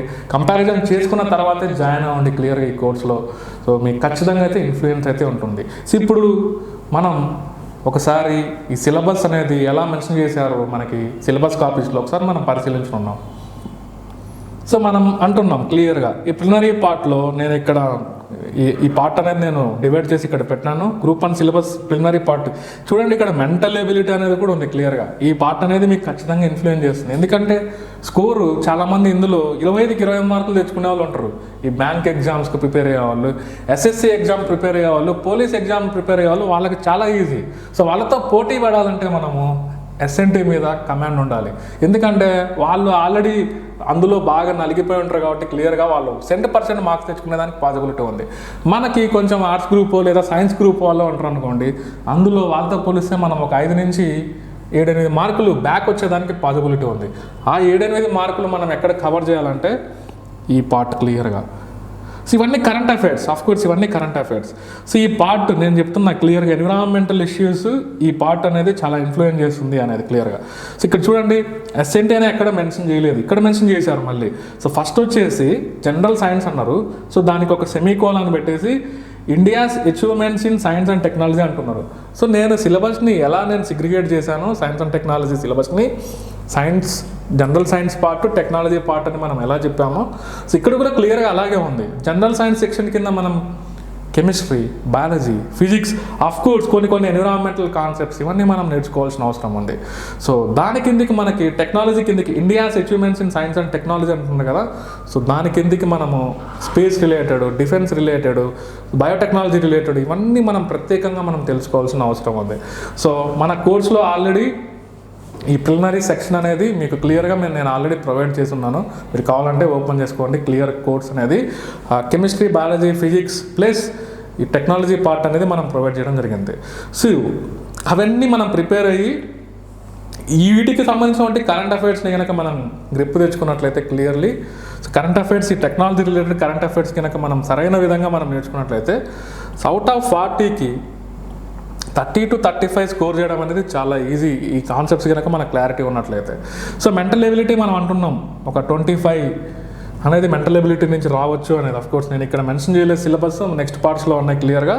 సో వాటితో పాటు ఈ 35, 25 అంటే 60 మార్క్స్ అనేది మనం ఇన్ఫ్లుయెన్స్ చేసినట్లయితే మెంటల్ ఎబిలిటీ రెండు కలిపి క్లియర్గా 60 కాకపోయినా వర్స్ట్ కేసులో మనకి 50 మార్క్స్ వచ్చేదానికి పాసిబిలిటీ ఉంది. అంటే 150లో 1/3 పేపర్ అనేది ఆ 2 పార్ట్ నుంచి మనకు వచ్చేదానికి స్కోప్ ఎక్కువ ఉంది క్లియర్గా. సో మనం ఖచ్చితంగా దాంట్లో 80% మార్క్స్ కనుక మనం తెచ్చుకున్నట్లయితే రిమైనింగ్ ఈ సెక్షన్స్లో మనకి యావరేజ్గా స్కోర్ వచ్చినా కూడా మన ప్రిలిమినరీ క్వాలిఫై అవ్వడంతో పాటు ఒక 20 మార్కుల నుంచి 15 నుంచి ఒక 25 మార్కులు మనకు అడిషనల్గా ఉండేదానికి పాసిబిలిటీ ఉంది. సో అలా మనం స్కోర్ చేయగలిగితే ప్రిలిమ్స్లో నేను ప్రిలిమ్స్ క్వాలిఫై అవుతానా లేదా అనేది డైలమాలో ఉండకూడదు. సో మళ్ళీ 18, 85లో 90లో తెచ్చుకొని అదే డైలమాలో సరిగ్గా మెయిన్స్కి ప్రిపేర్ అవ్వకుండా ఉన్నట్లయితే దానివల్ల ఉపయోగం ఉండదు. సో ఇప్పుడు వచ్చినటువంటి అవకాశం అనేది మళ్ళీ ఇప్పుడు వచ్చినటువంటి 500 జాబుల నోటిఫికేషన్ అనేది ఫ్యూచర్లో వస్తుందా రాదా అనేది కూడా మనందరికీ తెలిసిన విషయమే. సో స్టేట్ గవర్నమెంట్ యొక్క అన్సర్టెనిటీ అనేది మనందరికీ తెలిసిన విషయమే. బట్ ప్రిలిమ్స్ కనుక మిస్ అయితే మాత్రం మళ్ళీ ఇంకా లైఫ్లో చాలా తప్పు చేసిన వాళ్ళని మీరే గుర్తుపెట్టుకుంటారు క్లియర్గా. సో కాబట్టి ప్రిలిమ్స్ని కూడా జాగ్రత్తగా మనం నెగ్లెక్ట్ చేయకుండా ప్రిపేర్ అవ్వాలి. అఫ్కోర్స్ మనకి ఎన్టీఆర్ తరఫున మీకు ప్రిలిమ్స్ టెస్ట్ సిరీస్ కూడా మేము కండక్ట్ చేయడం జరుగుతుంది క్లియర్గా. సో మీ ప్రిలిమ్ టెస్ట్ అనేది టెస్ట్ సిరీస్ ఎలా ఉంటుందంటే, సో చాలా డైనమిక్గా మీరు అప్కమింగ్ ఎగ్జామినేషన్స్ క్వాలిఫై విధంగా క్లియర్గా ఒక 20 నుంచి 30 టెస్టులు అనేది మేము డిజైన్ చేసి మీకు ప్రొవైడ్ చేయడం జరుగుతుంది క్లియర్గా. సో మీరు దాన్ని కూడా మీరు యూటిలైజ్ చేసుకోవచ్చు కంప్లీట్లీ. సో మీ కంప్లీట్ ప్రిపరేషన్, మీ గ్రూప్ 1కి కావాల్సినటువంటి కంప్లీట్ ప్రిపరేషన్, ఈవెన్ మెయిన్స్కు సంబంధించిన టెస్ట్ సిరీస్ కూడా మనం కండక్ట్ చేస్తాం. అదేవిధంగా ప్రిలిమ్స్ సంబంధించినటువంటి టెస్ట్ సిరీస్ కండక్ట్ చేస్తాం క్లియర్గా. కంప్లీట్ ప్రిపరేషన్ అనేది ఎంట్రీ యాప్ తరపున మీరు ప్రొవైడ్ చేసుకోవచ్చు క్లియర్గా. సో ఇది మనం ఈ ప్రిలిమ్స్ పార్ట్కి సంబంధించి. ఒకసారి మనం మెయిన్ సెక్షన్లో మనం చూడాలి. సో ఒకసారి అది ప్రిలిమ్స్ యాంగిల్, ఒకసారి మెయిన్స్ పర్స్పెక్టివ్లో మనం చూసినట్లయితే, సో వీటన్నిటికీ బేస్ ఎక్కడుంది? ఆ ప్రిలిమ్స్లో మనం చూసినటువంటి chemistry, biology, physics and technology పార్ట్స్కి బేస్ ఉందనేది మనం గుర్తుపెట్టుకోవాలి క్లియర్గా. సో ఇందులో పేపర్ 5లో ఒక డైమెన్షన్ ఉంది, అంటే role and impact of science and technology అనేది ఒకటి ఉంది. అదేవిధంగా ఈ 5 సెక్షన్స్ వచ్చేసి ప్యూర్లీ మనం చూసినట్లయితే మనం అనుకున్నాం ఇందాక స్పేస్ రిలేటెడ్ ఆస్పెక్ట్స్ ఒకటి క్లియర్గా, ఐసీటీ ఆస్పెక్ట్స్ వచ్చేసి, అదేవిధంగా science and technology developments in India అంటున్నాం, పాలసీస్ అంటున్నాం, అవన్నీ క్లియర్గా ఇక్కడ మెన్షన్ చేస్తున్నారు క్లియర్గా. సో దాంతోపాటు క్లియర్గా ఎనర్జీ సెక్టార్, మనం అఫ్కోర్స్ నా ప్రిలిమ్స్ క్లాసెస్లో ఎనర్జీ సెక్టార్ గురించి కూడా నేను మెన్షన్ చేస్తున్నాను. దాని మీద కూడా మీకు క్లాస్ అనేది నేను డిజైన్ చేసి ప్రొవైడ్ చేశాను. సో దానికి బేస్ వచ్చేసి ఈ మెయిన్స్లో ఉన్నటువంటి బేస్, ఈ పార్ట్కి బేస్ వచ్చేసి ఆ ప్రిలిమ్స్లో మనం ఎనర్జీ గురించి మనం తెలుసుకోవాల్సిన అవసరం ఉంది క్లియర్గా. సో ఇవన్నీ టెక్నాలజీ డైమెన్షన్స్లో మనం చూడాలి. సో ఇక్కడ మనం of course energy resources, so natural resources అని మనకి ఎకానమీ పార్ట్లో కూడా మనకు మెన్షన్ చేసి ఉండొచ్చు సిలబస్లో. So that is different perspective. ఇక్కడ ప్యూర్లీ మనం టెక్నాలజీ ఓరియంటెడ్లో మాత్రమే మనం స్టడీ చేయాల్సిన అవసరం ఉంది. సో ఎకనామిక్ డైమెన్షన్స్లో మనం చూడకూడదు. సో మనకి సోలార్ ఎనర్జీ అనేది ఇండియాలో ఎలా ఉంది, దాని యొక్క మనం ఇప్పుడు ఉన్నటువంటి పాలసీస్ ఏమైనా ఉన్నాయా సోలార్ ఎనర్జీకి సంబంధించి, సో స్కీమ్స్ ఏమైనా ఉన్నాయా, ఇవి కూడా మనం చూడాలి, ఆ డైమెన్షన్స్ మనం చూడాలి. సో అంతేకాకుండా సో మనం యూజ్ చేసేటువంటి టెక్నాలజీ వల్ల అడ్వాంటేజెస్ ఏంటి, డిసడ్వాంటేజెస్ ఏంటి, సో ఇంకా మనకి ఎక్కడెక్కడ లోటుపాట్లు ఉన్నాయి, మనం చేయాల్సిన ఫర్దర్గా తీసుకోవాల్సినటువంటి చర్యలు ఏంటి, ఈ డైమెన్షన్స్ అన్ని మనం ఈ పార్ట్లో మనం చూడాలి. అఫ్కోర్స్ బయోఫ్యూయల్ కల్టివేషన్ అన్నారు ఇక్కడ క్లియర్గా.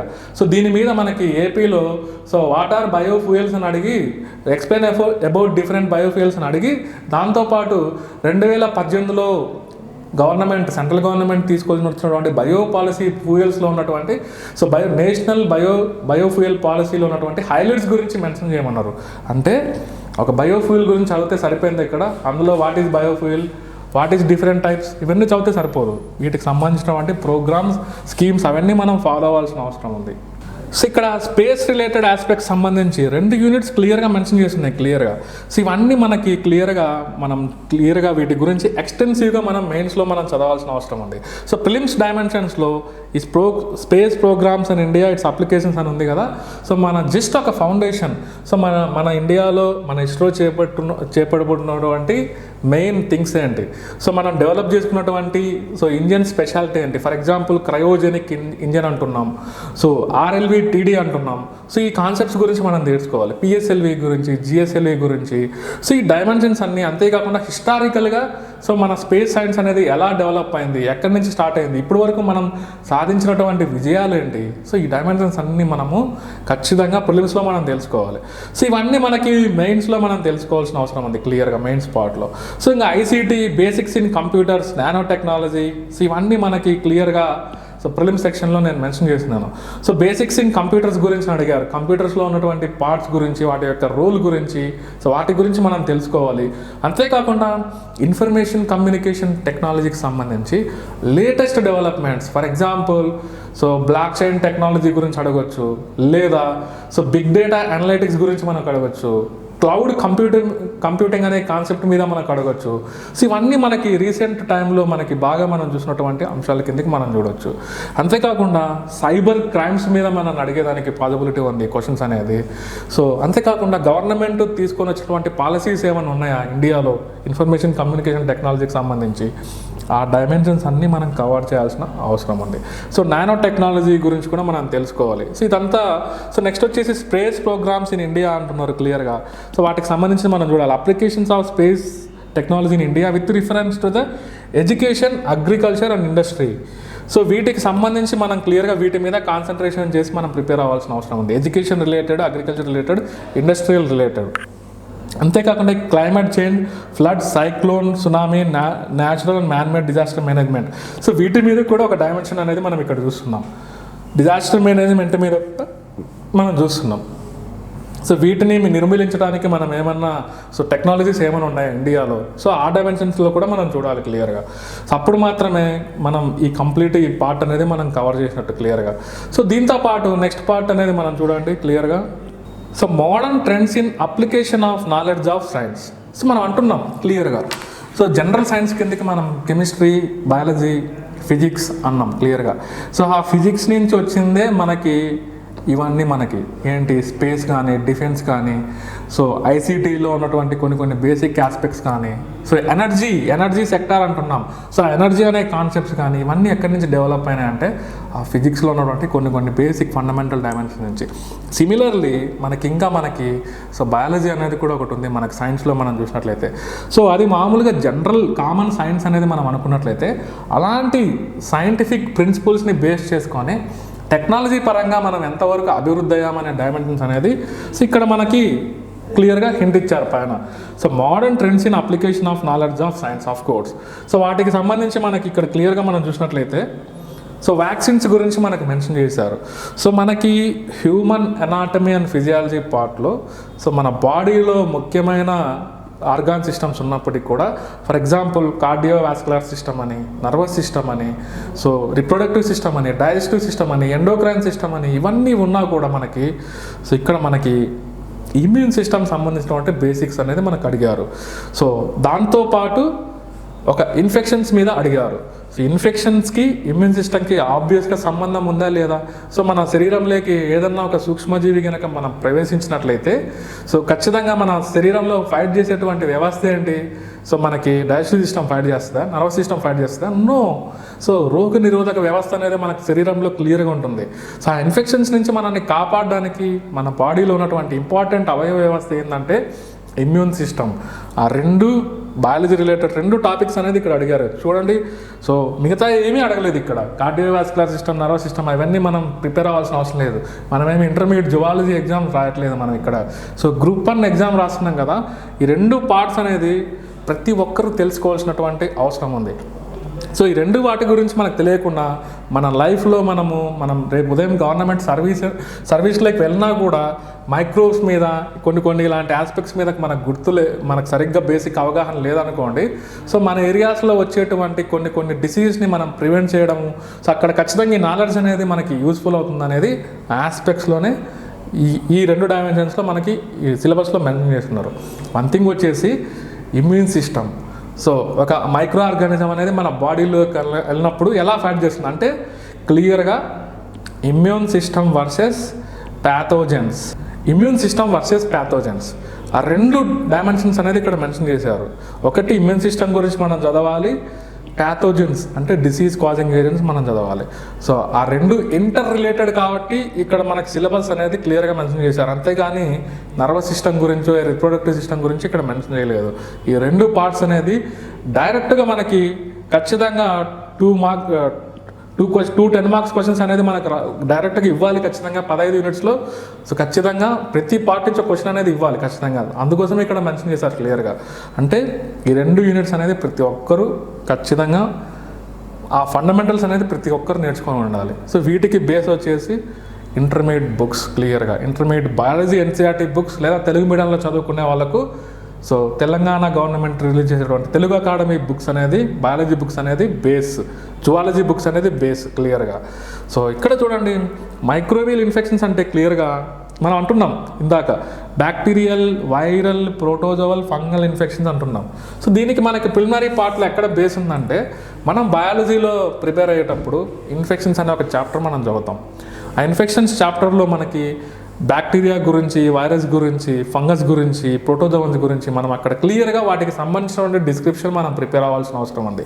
సో వీటి గురించి మనకి అసలు బ్యాక్టీరియా అంటే ఏంటో తెలియదు, ప్రోటోజోన్ అంటే తెలియదు, ఫంగస్ అంటే తెలియదు, వాటికి సంబంధించి బేసిక్ అవగాహన కూడా ఉండదు అనుకోండి. ఫర్ ఎగ్జాంపుల్ వచ్చేసి ఈ మైక్రోబియల్ ఇన్ఫెక్షన్స్లోకి వచ్చేసి మనం ఏదో ఉన్న మ్యాటర్ని అలా బట్టి కొడుతూ ఉంటాం. అలా చదవడం వల్ల మనకు గుర్తుండదు. ఫస్ట్ వాటి గురించి డిస్క్రిప్షన్ తెలుసుకోవాలి. సో మనకి భూమి మీద ఉన్నటువంటి మొత్తం ఆర్గానిజమ్స్ని ఎలా క్లాసిఫై చేశారు, సో బ్యాక్టీరియా దేని కిందకి వస్తుంది, ఫంగస్ దేని కిందకి వస్తుంది, ప్రోటోజోన్ దేని కిందకి వస్తుంది, సో అది యూకారియాట్స్ అంటే కేంద్రక పూర్వజీవుల, నిజకేంద్ర జీవుల, ఇలాంటి డైమెన్షన్స్ అన్నీ ఎక్కడొస్తాయంటే ప్రిలిమ్స్లో వస్తాయి మనకు క్లియర్గా. సో ఆటోమేటిక్గా వాటి మీద మనకి కమాండ్ ఉన్నప్పుడు వీటి గురించి మనం ఈజీగా మనం చదువుకుంటూ వెళ్తాం క్లియర్గా. సో వాటి యొక్క mode of transmission of infections ఎలా ఉంటాయి, సో వాటిని ట్రాన్స్ఫర్ చేసేటువంటి వేరే ఆర్గానిజమ్స్ ఏమైనా ఉంటాయి ఒకరి నుంచి ఒకరికి, సో అవన్నీ మనం చదవాలి. అప్పుడు మాత్రమే వీటికి ఆన్సర్స్ మనం బాగా రాయగలుగుతాం. సో మోర్ ఓవర్ వీటి మీద మనల్ని ఎగ్జామినేషన్స్లో ఎలా టార్గెట్ చేస్తూ ఉంటారంటే 6 డైమెన్షన్స్.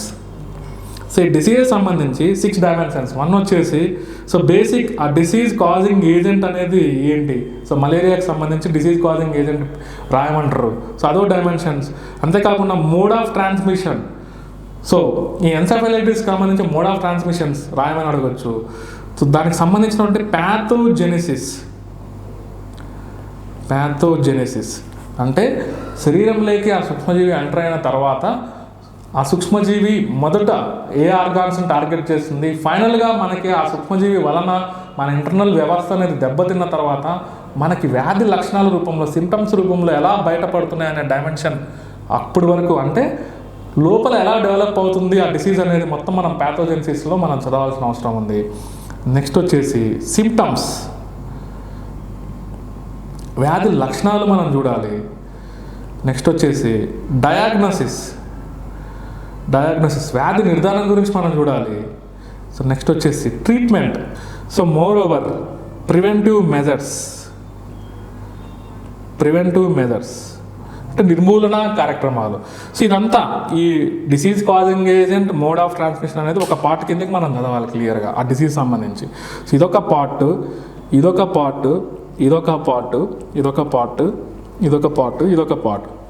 ఈ 6 డైమెన్షన్స్లో క్లియర్గా ఇక్కడ మెన్షన్ చేసినటువంటి డిసీజ్ గురించే మనం ప్రిపేర్ అవ్వాలి.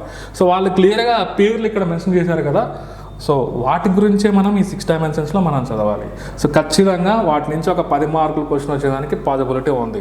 సో ఈ మల్టిపుల్ డైమెన్షన్స్ అన్నీ మనం ప్రిపేర్ అవ్వాలి. మోర్ ఓవర్ ప్రివెంటివ్ మెథడ్స్ మనం ప్రిపేర్ అవ్వాలి. అఫ్కోర్స్ కొన్నిసార్లు సో ఈ డిసీజ్ సంబంధించి స్కీమ్స్ కానీ ప్రోగ్రామ్స్ కానీ ఏదైనా ఉంటే మనం ప్రిపేర్ అవ్వాల్సిన అవసరం ఉంది. ఫర్ ఎగ్జాంపుల్ ఇక్కడ క్లియర్గా మనకు చూసినట్లయితే ట్యూబర్క్లోసిస్ మెన్షన్ చేసింది. టీబీ నిర్మూలనలో భాగంగా మన ఇండియాలో ఎలాంటి ప్రోగ్రామ్స్ ఏమైనా ఉన్నాయా, స్కీమ్స్ ఏమైనా ఉన్నాయా, సో వాటి గురించి మనం ఐడెంటిఫై చేసి ఎగ్జామ్లో మనం రాయాల్సిన అవసరం ఉంది. సో వరల్డ్ లెవెల్లో టీబీని నిర్మూలించడానికి WHO ఎలాంటి చర్యలు చేపట్టింది, సో ఆ డైమెన్షన్ కూడా మనం చూడాల్సిన అవసరం ఉంది. సో అలాగే ఇక్కడ ఉన్నటువంటి ప్రతి డిసీజ్కి సంబంధించి మనం గవర్నమెంట్ చేపడుతున్నటువంటి చర్యలు, సో ఆ నిర్మూలించే భాగంలో ప్రభుత్వం తీసుకున్నటువంటి చర్యలు ఏంటో మనం ప్రతిదీ మనం అబ్జర్వ్ చేయాలి క్లియర్గా. ఎందుకంటే మనం గవర్నమెంట్ ఎగ్జామ్ ప్రిపేర్ అవుతున్నాం కాబట్టి సో వాటి మీద ఖచ్చితంగా మనల్ని క్వశ్చన్ చేస్తారు క్లియర్గా.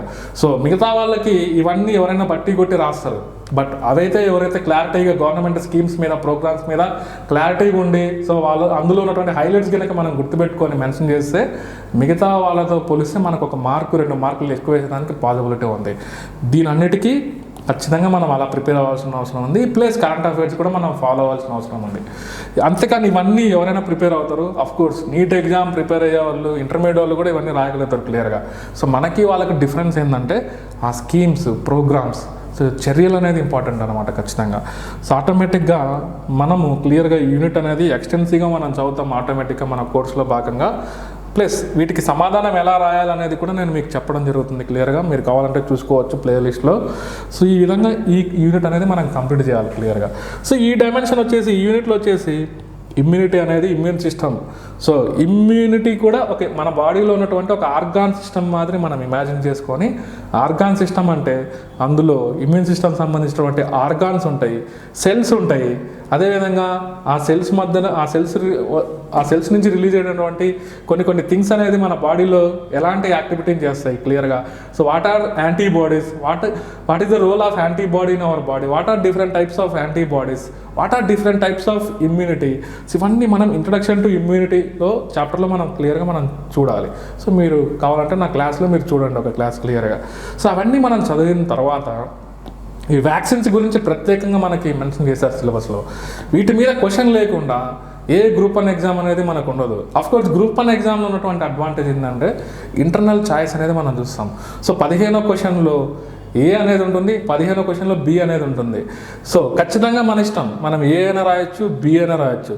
మళ్ళీ 15వ క్వశ్చన్లో ఏలో మళ్ళీ స్మాల్ ఏ, బి లేదా 1, 2, 3 ఇలాంటి క్వశ్చన్స్, అంటే ఒక్కొక్క క్వశ్చన్ 5 మార్కులకు అడగొచ్చు, లేదా ఒక్కొక్క క్వశ్చన్ 3 మార్కులు, లేదా మిగిలింటి ఒక క్వశ్చన్ ఏమో 3 మార్కులు, మిగిలింటి సో 3.5 ఇలా డివైడ్ చేసి కూడా అడగొచ్చు పార్ట్స్ని మనం క్లియర్గా. సో కాబట్టి ఇంటర్నల్ ఛాయిస్ అనేది ఒక అడ్వాంటేజ్ కాబట్టి ఖచ్చితంగా ఇలాంటి చాప్టర్స్ మీద మనం గ్రిప్ తెచ్చుకోవాలి క్లియర్గా. వీటి మీద మనం గ్రిప్ తెచ్చుకున్నట్లయితే మనకి ఏదైతే మనకి పక్కా బాగా ఆన్సర్ తెలుస్తుందో, సో ఇదంతా స్టాటిక్ పార్ట్ కాబట్టి మనం దానికి బాగా ఆన్సర్ రాయాలి. వీటిలో మనకి అవుట్ ఆఫ్ 10కి 8 మార్కులు తెచ్చుకునేదానికి స్కోప్ ఉంది. మిగిలిన వాటితో పోలిస్తే అవుట్ ఆఫ్ 10కి ఇలాంటి స్టాటిక్ పార్ట్లో 7 నుంచి 8 మార్క్స్ మనం తెచ్చుకోవచ్చు. ఎప్పుడు ఆన్సర్ కనుక చాలా నీట్గా మిగతా వాళ్ళతో డిఫరెన్స్ చూపిస్తూ ఒక ఫ్లో చార్ట్స్, డయాగ్రామ్స్ మనం యూజ్ చేస్తూ మనం దీనిలోకి ఆన్సర్స్ కనుక మనం బాగా రాయలేతే ఆ 2 క్వశ్చన్స్ వల్ల మీకు 4-5 మార్కులు ఎక్స్ట్రా వచ్చేదానికి పాసిబిలిటీ ఉంది క్లియర్గా. సో ఖచ్చితంగా వీటి మీద మనం కాన్సన్ట్రేషన్ చేయాలి. సో ఇందులో ఉన్నటువంటి వీటి మీద మనకి ప్రొడక్షన్ ఆఫ్ మోడర్న్ వ్యాక్సిన్స్ అవన్నీ మనం కోర్సులో భాగంగా మనం చదువుతాం. సో ఇక్కడ మనకి చూడండి బయోటెక్నాలజీ అనే కాన్సెప్ట్ అంటున్నాం క్లియర్గా. సో బయోటెక్నాలజీలో 2 యూనిట్స్ అడిగారు క్లియర్గా. సో ఇది కూడా బయాలజీ రిలేటెడ్ ఆస్పెక్టే, ఇది అఫ్కోర్స్ బయాలజీ రిలేటెడ్ ఆస్పెక్ట్ అయినప్పటికీ ఒక టెక్నాలజీ డైమెన్షన్స్లో మనం చూడాలి. సో ఇందులో ఏమిచ్చారు, concept of biotechnology, applications of genetic engineering, stem cell research, biotechnology in agriculture, so environment cleanup process, ఇవన్నీ మనం కోర్సులో భాగంగా మనం చూస్తాం. సో బయోటెక్నాలజీ యొక్క రోల్ ఏంటి, సో బయోటెక్నాలజీ అనేది ఒక వైడర్ సబ్జెక్టుగా మనం చూడొచ్చు, బ్రాడర్ పర్స్పెక్టివ్లో మనం చూడాలి. But applications of genetic engineering అంటున్నాడు కదా, దానిలో కూడా మనం కరెంట్ అఫైర్స్లో ఏమన్నా ఉంటే మాత్రం అవి మనకు ఫాలో అవ్వాల్సిన అవసరం ఉంది. సో ఎస్పెషల్లీ మీకు 2020లో జరిగినటువంటి ఎగ్జామ్లో CRISPR-Cas9 టెక్నాలజీ, సో ఇది ఎక్కడే కానీ సిలబస్లో మనకు మెన్షన్ చేయలేదు. CRISPR-Cas9 టెక్నాలజీ 2020లో ఎందుకు అడిగారంటే, సో ఆ ఇయర్ సో దాని మీద రీసెర్చ్ చేసినటువంటి సైంటిస్ట్కి నోబెల్ ప్రైజ్ ఇవ్వడం జరిగింది. సో అది బయోటెక్నాలజీ కాన్సెప్ట్స్ కిందకి మనం జీన్ ఎడిటింగ్ టెక్నిక్ అనమాట అదొకటి. సో దాన్ని తీసుకొని మనకి ఎగ్జామినేషన్స్లో అడగడం జరిగింది. అంటే ఇది ఒక ఎగ్జాంపుల్. కాబట్టి ఈ జెనెటిక్ ఇంజనీరింగ్లో ఉన్నటువంటి ఫండమెంటల్స్, బుక్స్లో ఉన్నటువంటి ఫండమెంటల్స్ మనం ప్రిపేర్ అయినప్పటికి కూడా ఖచ్చితంగా దానికి సంబంధించినటువంటి కరెంట్ అఫైర్స్ మనం ఫాలో అవ్వాల్సిన అవసరం ఉంది. సో ఈ చాప్టర్ అంతా మనం అలానే ప్రిపేర్ అవ్వాల్సిన అవసరం ఉంది. Of course bio fertilisers, bio pesticides, so tissue culture, cloning, ఇవన్నీ మనకి ఏం కరెంట్ అఫైర్స్ ఫాలో అవ్వాల్సిన అవసరం లేదు. సో వాటి గురించి బేసిక్ డైమెన్షన్ మనం గుర్తుపెట్టుకోవాలి. సో బయో ఫ్యూయల్స్ అనేది కూడా ఇక్కడ కూడా మెన్షన్ చేశారు చూడండి. సో ఎనర్జీ చాప్టర్లో మనం మెన్షన్ చేయడం జరిగింది సిలబస్లో. ఈ బయోటెక్నాలజీలో కూడా బయో ఫ్యూయల్స్ అనేది ఎలా ప్రొడ్యూస్ చేస్తారు, సో మైక్రో ఆర్గానిజమ్స్ని యూజ్ చేసుకొని బయోటెక్నాలజీ కాన్సెప్ట్స్ని అప్లై చేసుకొని ఈ బయోఫ్యూయల్స్, జీవ ఇంధనాల ప్రొడక్షన్ అనేది ఎలా జరుగుతుంది అనేది మనం ఇక్కడ తెలుసుకోవాలి. సో పాలసీస్ గురించి అవన్నీ మనకి ఎనర్జీ సెక్టార్లో మనం తెలుసుకోవాలి క్లియర్గా. కాబట్టి ఈ పార్ట్ అనేది కూడా మనకి ఇంపార్టెంట్. సో దాంతోపాటు ప్రత్యేకంగా బయోటెక్నాలజీ అనేది ఫుడ్ ఇండస్ట్రీకి సంబంధించి ఎలాంటి డైమెన్షన్స్లో యూస్ఫుల్గా ఉంటుంది అనేది ఇక్కడ ఒక సపరేట్గా ఒక యూనిట్ అనేది మనకు మెన్షన్ చేశారు. సో వీటి గురించి కూడా మనం చదువుతాం. సో నెక్స్ట్ వచ్చేసి safe drinking water, defluoridation and other techniques. So drinking water గురించి ఈ కాన్సెప్ట్ అనేది మీకు ఏపీ సిలబస్లో మనకు మెన్షన్ చేయలేదు, బట్ తెలంగాణ సిలబస్లో ప్రత్యేకంగా వీటి మీద మెన్షన్ చేశారు. సో అఫ్కోర్స్ డీఫ్లోరిడేషన్ అనే కాన్సెప్ట్ మేబీ ఈ రీజియన్లో ఇంపార్టెంట్ అయ్యుండొచ్చు. అందుకోసమే డ్రింకింగ్ వాటర్ అనేది ప్యూర్గా తయారు చేయాలంటే సో ఇవన్నీ ఎలా ఉంటాయి అనేది ఈ టెక్నిక్స్ మీద మనకు ఒకటి అడగడం జరిగింది. సో అఫ్కోర్స్ వాటర్ పొల్యూషన్ని మెజర్ చేయాల్సినటువంటి పారామీటర్స్ అనేది కూడా ఇక్కడ ఇంపార్టెంట్. సో వాటర్ పొల్యూషన్ని మనకి ఎన్విరాన్మెంటల్ డైమెన్షన్స్లో మనం చూసినట్లయితే, సో మనం నెక్స్ట్ ఎన్విరాన్మెంటల్ డైమెన్షన్స్లో మనం చూసినట్లయితే, సో వాటర్ పొల్యూషన్ పారామీటర్స్ అనేది మనము biological oxygen demand, chemical oxygen demand, dissolved oxygen, so ఇవన్నీ మనము ఆ కాన్సెప్ట్స్ అన్నిటికీ బేస్ ఎక్కడ ఉందంటే ఆ పొల్యూషన్ మెజరింగ్ కాన్సెప్ట్స్ అన్నిటికీ మన కెమిస్ట్రీ పార్ట్స్లో మనకి బేస్ ఉందనేది మనం గుర్తుపెట్టుకోవాలి. సో అవి కూడా మనల్ని ఎగ్జామినేషన్స్లో అడిగేదానికి పాసిబిలిటీ ఉంది. సో ఇదంతా ఒక యూనిట్ మనం చూడొచ్చు. సో ఇంకా పై యూనిట్ మనకు చూసినట్లయితే క్లియర్గా crop science in India, so characteristics of plants, crop plants, so ఇవన్నీ medicinal aromatic plants, useful harmful plants, utility for man can అన్నాడు. ఈ సిలబస్ కింద మనం చూసినట్లయితే 2016 వరకు AP and Telangana 2 states combine ఉన్నప్పుడు ఉన్నటువంటి సిలబస్ మనకు గుర్తొస్తుంది. బట్ ఈ పార్ట్ అనేది మనకి ఏపీ సిలబస్లో రిమూవ్ చేశారు. బట్ ప్రత్యేకంగా తెలంగాణ సిలబస్లో ఈ క్యారెక్టరిస్టిక్స్ ఆఫ్ ప్లాంట్స్ అంటున్నారు అనుకోండి, ఆ ప్లాంట్స్కి సంబంధించి క్లాసిఫికేషన్ గురించి మనం చదవాలి. బాటనీ బుక్స్లో ఉంటుంది క్లియర్గా. సో అందులో యాంజియోస్పామ్స్ గురించి, జిమ్నోస్పామ్స్ గురించి, సో ప్లాంట్స్ యొక్క పార్ట్స్ గురించి, మనకి స్టెమ్ గురించి, రూట్ గురించి, లీఫ్ గురించి, ఫ్లవర్స్ గురించి, ఇవన్నీ మనం ఒక బేసిక్స్ నాలెడ్జ్ అనేది మనం కలిగి ఉండాలి. దాంతోపాటు aromatic, medicinal and aromatic plants అంటున్నారు క్లియర్గా, వాటి గురించి కూడా మనం చదవాలి. అంతేకాకుండా యూస్ఫుల్ అండ్ హార్మ్ఫుల్ ప్లాంట్స్ అంటున్నారు. సో ఈ డైమెన్షన్స్లో మనం ప్రిపేర్ అవ్వాల్సిన అవసరం ఉంది. సో ఇదంతా మనకి ఇంటర్మీడియట్ బాటనీ బుక్స్లో ఒక బేస్ అనేది ఉందనేది మనం గుర్తుపెట్టుకోవాలి క్లియర్గా. సో అఫ్కోర్స్ ఆ బాటనీ బుక్స్లో ఉన్నటువంటి బేస్ అనేది దీనికి సరిపోదు. నేను అడిషనల్ ఇన్ఫర్మేషన్ అనేది మీకు నేను ప్రొవైడ్ చేయడం జరుగుతుంది క్లియర్గా. సో అప్పుడు మనకి యూనిట్ కంప్లీట్ చేయడం జరుగుతుంది. So very simple unit, simple section, easy to score. ఇది ఈ పార్ట్ అనేది ప్రతి ఒక్కరూ 50 మార్కులకి 35 నుంచి 40 మార్కులు స్కోర్ చేసేదానికి ప్రాబిలిటీ ఉన్నటువంటి పార్ట్ అనేది. ఎందుకంటే ఇదంతా ఎక్కువగా స్టాటిక్ సెక్షన్కు రిలేట్ అయింది. మీరు చూసినట్లయితే ఇందులో మనకి అక్కడక్కడ కొన్ని కరెంట్ అఫైర్స్ అనేది యాడ్ అవ్వడం జరుగుతుంది. అఫ్కోర్స్ అవి మనం ఎలాగో డిస్కస్ చేస్తాం. బట్ స్కోరింగ్ పార్ట్ కిందకి మనం చూడవచ్చు. సో ఈక్వల్ మీరు చూసినట్లయితే ఈ డేటా ఇంటర్ప్రిటేషన్ అర్థమెటిక్ పార్ట్ అనేది థర్డ్ సెక్షన్లో ఉంది యాక్చువల్గా పేపర్ 5లో. అందులో స్కోరింగ్ పార్ట్ అనేది 50కి 40 మార్కులు చాలామంది తెచ్చుకుంటారు, 40-45 అనేది. బట్ ఈ సెక్షన్లో కూడా 50కి 35 మార్కుల నుంచి 40 మార్కులు తెచ్చుకునేదానికి స్కోప్ ఉన్నటువంటి పార్ట్ అనేది మనం గుర్తుపెట్టుకోవాలి. వీటన్నిటికీ బేస్ మనం నేర్చుకోవాలి. ఎక్కడ? బయాలజీ పార్ట్స్లో, బయాలజీ సెక్షన్స్లో. మనం ప్రిలిమినరీ పార్ట్లోనే వీటన్నిటికీ బేస్ అనేది మనకి ఫౌండేషన్ అనేది బలంగా ఉండాలి. అప్పుడు మాత్రమే మనం వీటిని ఈజీగా మనం అర్థం చేసుకొని ఈజీగా మన మైండ్లో గుర్తుపెట్టుకోగలుగుతాం, ఈజీగా మనం ఆన్సర్స్ అనేది రాయగలుగుతాం. ఆ ఫౌండేషన్ అనేది సరిగ్గా లేకుండా మీరు ఎన్ని ఆన్సర్లు క్వశ్చన్స్ బట్టి కొట్టి మీరు రాసినా కూడా ఎగ్జామ్లో అడిగేది కొత్తగా ఉంటుంది. దానికి ఆన్సర్ అనేది మనం రాయలేం సరిగ్గా.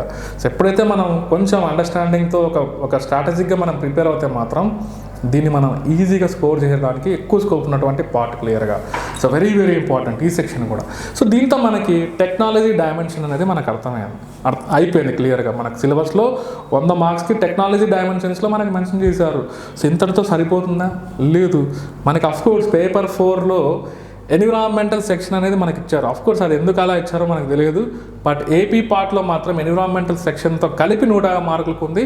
తెలంగాణ పార్ట్లో మాత్రం ఎన్విరాన్మెంట్ సెక్షన్ అనేది సపరేట్ చేసి, సో మరి ఎకనామిక్ డైమెన్షన్స్లో ఆలోచించి ఎన్విరాన్మెంట్ పార్ట్ అనేది అక్కడ మనకు మెన్షన్ చేశారు. సో వాటికి కూడా ఫౌండేషన్ ఎక్కడ ఉందంటే ఇంటర్మీడియట్ బయాలజీ బుక్స్లో ఉంది, కెమిస్ట్రీ బుక్స్లో ఉంది. మీరు అవన్నీ మీరు ప్రిపేర్ అవ్వకపోయినా మన క్లాస్లో నేను వాటికి సంబంధించి ఎలాంటి పార్ట్స్ అనేది మనం గుర్తుపెట్టుకోవాలో, ఆ ఇంటర్మీడియట్ బుక్స్లో మెన్షన్ చేసినటువంటి ఎలాంటి అంశాలను మనం గుర్తుపెట్టుకోవాలి, ఎగ్జామినేషన్ పాయింట్ ఆఫ్ వ్యూలో ఏవి మనం గుర్తుపెట్టుకోవాలనేది నేను ఆల్రెడీ మీ నా క్లాసెస్ ద్వారా మీకు ప్రొవైడ్ చేయడం జరుగుతుంది. సో ఒకసారి ఆ ఎన్విరాన్మెంట్ సెక్షన్ కూడా మనం చూడాలి. సో ఇక్కడ క్లియర్గా హెడ్డింగ్ చూస్తే మనకి ఇండికేషన్ ఏంది? డెవలప్మెంట్ అండ్ ఎన్విరాన్మెంటల్ ప్రాబ్లమ్స్, అభివృద్ధి మరియు పర్యావరణ సమస్యలు అంటున్నారు. అంటే ఈ డైమెన్షన్ మనము ఒకవేళ మనం ఎకనామిక్ డైమెన్షన్స్లో కూడా మనం ఆలోచించినట్లయితే, సో బయోడైవర్సిటీ గురించి మనం దాని బేస్ మనం నేర్చుకున్నప్పటికి కూడా, సో బయోడైవర్సిటీకి సంబంధించినటువంటి ప్రోగ్రామ్స్ కానీ, స్కీమ్స్ కానీ, ఆర్గనైజేషన్స్ కానీ, ఇవన్నీ మనం ప్రిపేర్ అవ్వాలి. సో బయోడైవర్సిటీకి మన ఇండియాలో ఓవరాల్గా ఇండియానే కాదు ఎలాంటి థ్రెట్స్ ఉన్నాయి, సో బయోడైవర్సిటీని కన్జర్వేషన్ చేయాలంటే మనం ఎలాంటి చర్యలు చేపట్టాలి, సో ఈ ప్రోగ్రామ్స్ స్కీమ్స్ అనేది ఈ పార్ట్లో కూడా మనకి ఇంపార్టెంట్ అనేది మనం గుర్తుపెట్టుకోవాలి. సో ఇక్కడ మనకి ఎన్విరాన్మెంటల్ డెవలప్మెంట్ వర్సెస్ డెవలప్మెంట్ అనేది ఒకటి ఇచ్చారు. సో మనం చూడండి క్లియర్గా ఇందాక ఇమ్యూనిటీ వర్సెస్ అండ్ మనం చూసాం ప్యాథోజెన్స్ అనేది. సో ఆ రెండింటికి సంబంధించి ఒక యూనిట్ మనం 2 యూనిట్లు అనేది మనం చూసాం. మైక్రో ఆర్గానిజమ్స్ గురించి చూసాం, ఇమ్యూనిటీ గురించి మనం చూసాం. సో దాన్ని మనం ఇమ్యూనిటీ వర్సెస్ ప్యాథోజన్ అంటున్నాం. సో ఇక్కడ డెవలప్మెంట్ వర్సెస్ ఎన్విరాన్మెంట్ అంటున్నారు. అభివృద్ధికి పర్యావరణానికి మధ్య జరుగుతున్నటువంటి యుద్ధం ఏంటి అంటున్నారు ఇక్కడ క్లియర్గా. సో ఇక్కడ మనము ఈ ఫండమెంటల్స్ అన్నీ మనం నేర్చుకోవాల్సిన అవసరం ఉంది ఎన్విరాన్మెంట్కి సంబంధించి. ఎన్విరాన్మెంటలిజం అంటే ఏంటి, ఎన్విరాన్మెంటల్ ప్రొటెక్షన్ పాలసీ. సో మనం అంటున్నాం పాలసీస్, స్కీమ్స్ అవన్నీ ఇక్కడ ఇంపార్టెంట్ అనేది. సో ఖచ్చితంగా యాక్ట్స్, ఎన్విరాన్మెంటల్ యాక్ట్స్ అవి కూడా మనం ప్రిపేర్ అవ్వాల్సిన అవసరం ఉంది. సో న్యాచురల్ రిసోర్సెస్ అంటున్నాం క్లియర్గా ఇక్కడ. సో న్యాచురల్ రిసోర్సెస్ అనేది మనం ఎక్కడో డిస్కస్ చేసాం క్లియర్గా. సో ఎనర్జీ రిసోర్సెస్ అనేది కూడా మనము, సో ఇక్కడ న్యాచురల్ రిసోర్సెస్ అనేది మనము ఎకనామిక్ డైమెన్షన్స్లో మనం చూసినట్లయితే so renewable, non renewable resources అనేది మనం చూడొచ్చు దొరికేటువంటి. సో ఎనర్జీ రిసోర్సెస్లో పర్టికులర్గా, సో ఎనర్జీ రిసోర్సెస్లో మనము రీన్యూవబుల్, నాన్ రీన్యూవబుల్ అనేది మనం చూడొచ్చు. సో రీన్యూవబుల్, నాన్ రీన్యూవబుల్ గురించి మనకి ఎనర్జీ సెక్టార్లో మనం పరిశీలించాల్సిన అవసరం ఉంది. సో అఫ్కోర్స్ రీన్యూవబుల్ కిందకి మనకు solar energy, wind energy, so మనకు హైడ్రో ఎనర్జీ అవన్నీ మనకు మెన్షన్ చేశారు, బయోమాస్ ఎనర్జీ అవన్నీ. సో నాన్ రీన్యూవబుల్ గురించి కూడా మనం ఒకసారి మనకి మెయిన్గా fossil fuels. So fossil fuels యొక్క రోల్ ఏంటి, అందులో ఉన్నటువంటి కాంపోనెంట్స్ ఏంటి, అవి ఎలా ఫామ్ అవుతాయి, ఆ డైమెన్షన్స్ అన్ని మనం అక్కడ చదవాలి క్లియర్గా. సో ఇక్కడ అడిగింది ఏంటంటే ఓవరాల్గా న్యాచురల్ రిసోర్సెస్ అని అడుగుతున్నారు క్లియర్గా. దీనికి సంబంధించి మనం చూసినట్లయితే ఫారెస్ట్ రిసోర్సెస్ అనేది ఒకటి అడిగారు, దానికి సంబంధించినటువంటి యాక్ట్స్ గురించి అడిగారు. సో వాటర్ గురించి ఒకటి అడిగారు క్లియర్గా. సో మెయిన్ ల్యాండ్ రిసోర్సెస్ గురించి అడిగారు. సో ఈ 3 డైమెన్షన్స్లో మనం కంప్లీట్గా మనం ప్రిపేర్ అవ్వాల్సిన అవసరం ఉంది. సో మైనింగ్ గురించి, సో మైనింగ్ వల్ల ఎన్విరాన్మెంటల్కి వచ్చేటువంటి థ్రెట్స్ ఏంటి, సో ఇవన్నీ మనం చూస్తున్నాం. Sustainability of natural resources, so sustainable development డైమెన్షన్స్లో కూడా మనం ఇక్కడ చూడాల్సిన అవసరం ఉంది. సో ఇదంతా మనకి రెగ్యులర్ క్లాసెస్లో భాగంగా నేను ఇవన్నీ మీకు చూపించడం జరుగుతుంది. సో ఇక్కడ ఈ పార్ట్ వచ్చేటప్పటికి చూడండి కంప్లీట్లీ ఇది బయో రిలేటెడ్ పార్ట్ కిందకి మనం చూడవచ్చు. So ecosystems, biodiversity. So వీటికి సంబంధించినటువంటి కాన్సెప్ట్స్ అనేది ఫుడ్ చైన్స్ అని, ఫుడ్ వెబ్స్ అని, types of biodiversity, threats to biodiversity, ఇవన్నీ బయోడైవర్సిటీ కన్జర్వేషన్, ఇవన్నీ మనకి బేసిక్ ఆస్పెక్ట్స్ కిందకి మనం బయాలజీ బుక్స్లో మనం చూడాల్సిన అవసరం ఉంది. సో ఈకో సిస్టమ్స్ అంటే ఏంటి, బయోడైవర్సిటీ అంటే ఏంటి, అందులో ఉన్నటువంటి టైప్స్ ఏంటి, ఆ డెఫినేషన్స్, ఫుడ్ చైన్స్ అంటే ఎలా ఉంటాయి, ఫుడ్ వెబ్స్ అంటే ఎలా ఉంటాయి, వాటి యొక్క డయాగ్రామ్ అవన్నీ మనం చూడాలి క్లియర్గా. సో ఇది ఒక బేసిక్ స్టాటిక్ యూనిట్ కిందకి కూడా మనం చూడవచ్చు క్లియర్గా మనం. సో మళ్ళీ environmental pollution, solid waste management, so ఇవన్నీ మనకి సపరేట్గా ఎన్విరాన్మెంటల్ పొల్యూషన్ ఆస్పెక్ట్స్ కిందకి మనం చదవాలి. బట్ ఈ ఎన్విరాన్మెంటల్ పొల్యూషన్ ఆస్పెక్ట్స్ కిందకి సో మెయిన్గా గ్లోబల్ ఎన్విరాన్మెంటల్ ఇష్యూస్, ప్రపంచం ఎదుర్కొంటున్న వాటి పర్యావరణ సమస్యల గురించి మనం చూసినట్లయితే so climate change, global warming and it's impact అంటున్నాడు క్లియర్గా.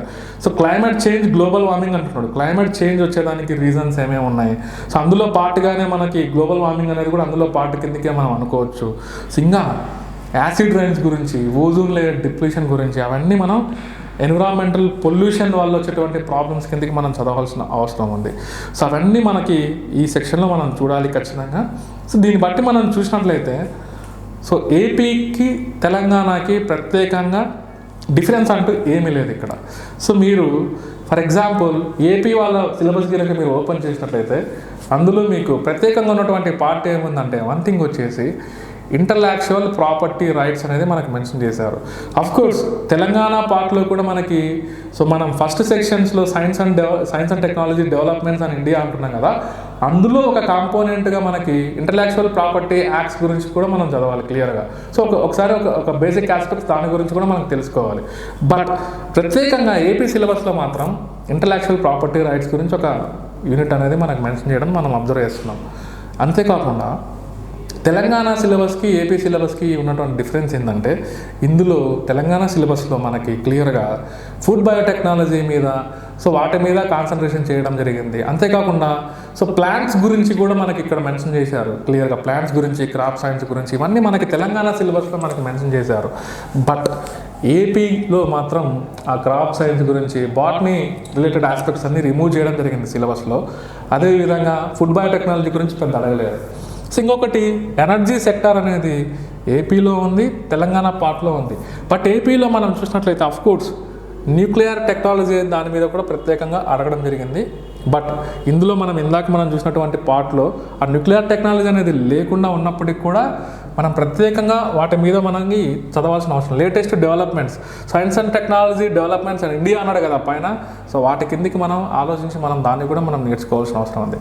సో మోర్ ఓవర్ అరౌండ్ ఒక 90% సిలబస్ అనేది బోత్ తెలంగాణ ఏపీ అనేది సేమ్గా ఉన్నాయనేది మనం గుర్తుపెట్టుకోవాలి. కాకపోతే ఇక్కడ తెలంగాణలో మెయిన్ ఎన్విరాన్మెంట్ అనేది సపరేట్ చేసి ఎకనామీ పార్ట్ కింద మెన్షన్ చేయడం జరిగింది. ఏపీలో మాత్రం క్లియర్గా ఆ పేపర్ 15 యూనిట్స్గా డివైడ్ చేయడం జరిగింది. సో అరౌండ్ ఒక 10% అనేది డిఫరెన్స్ ఉంది. ఆ 10% డిఫరెన్స్ కూడా ఇద్దరు ఖచ్చితంగా చదవాల్సిందే. ఏపీ వాళ్ళు చదవాల్సిందే, తెలంగాణ వాళ్ళు ఇద్దరు చదవాల్సిందే. ఎందుకంటే వాటి నుంచి అడగరు అనేది గ్యారంటీ లేదు మనకు. సో వాటి మీద నుంచి కూడా మనకు అడగవచ్చు ఏదో ఒక డైమెన్షన్స్లో. సో కాబట్టి మన ప్రిపరేషన్ అనేది కంప్లీట్గా ఒక ఫౌండేషన్, ఒక ప్రిలిమినరీ నుంచే మనకి మెయిన్స్కి ఒక ఫౌండేషన్ అనేది మనం క్రియేట్ చేసుకోవాలి. ఆ ఫౌండేషన్ మీదనే మనం క్వశ్చన్ ఆన్సర్స్ రాయగలగాలి. సో నీట్గా ఒక క్వశ్చన్కి మనం ఆన్సర్ రాయగలుగుతున్నామంటే ఆ బేస్ అనేది మనకి డెవలప్ అయినప్పుడు మాత్రమే మనం ఆన్సర్ రాయగలుగుతాం. సో మన ప్రిపరేషన్ అంతా మనం గుర్తుపెట్టుకోవాల్సినటువంటి డైమెన్షన్స్ ఏంటి? సో వన్ థింగ్ వచ్చేసి ఫ్యాక్ట్స్ని మనం బాగా గుర్తుపెట్టుకునే ఎబిలిటీ ఉండాలి. సో కాన్సెప్ట్స్ క్లారిటీ ఉండాలి. కాన్సెప్ట్స్ పైన క్లారిటీ తెచ్చుకోవాలి. ఆ కాన్సెప్ట్స్ని మనం అప్లై చేసే విధంగా ఉండాలి. సో అప్లికేషన్స్ చేసే విధంగా ఉన్నప్పుడే దాని అడ్వాంటేజ్ ఏంది, డిసడ్వాంటేజ్ ఏంది మనకు అర్థమవుతాయి క్లియర్గా. అంటే positive dimension, negative dimension. Scientific కాన్సెప్ట్స్కి మనకి పాజిటివ్ డైమెన్షన్, నెగిటివ్ డైమెన్షన్ రెండు మనం నేర్చుకుంటూ ఉండాలి.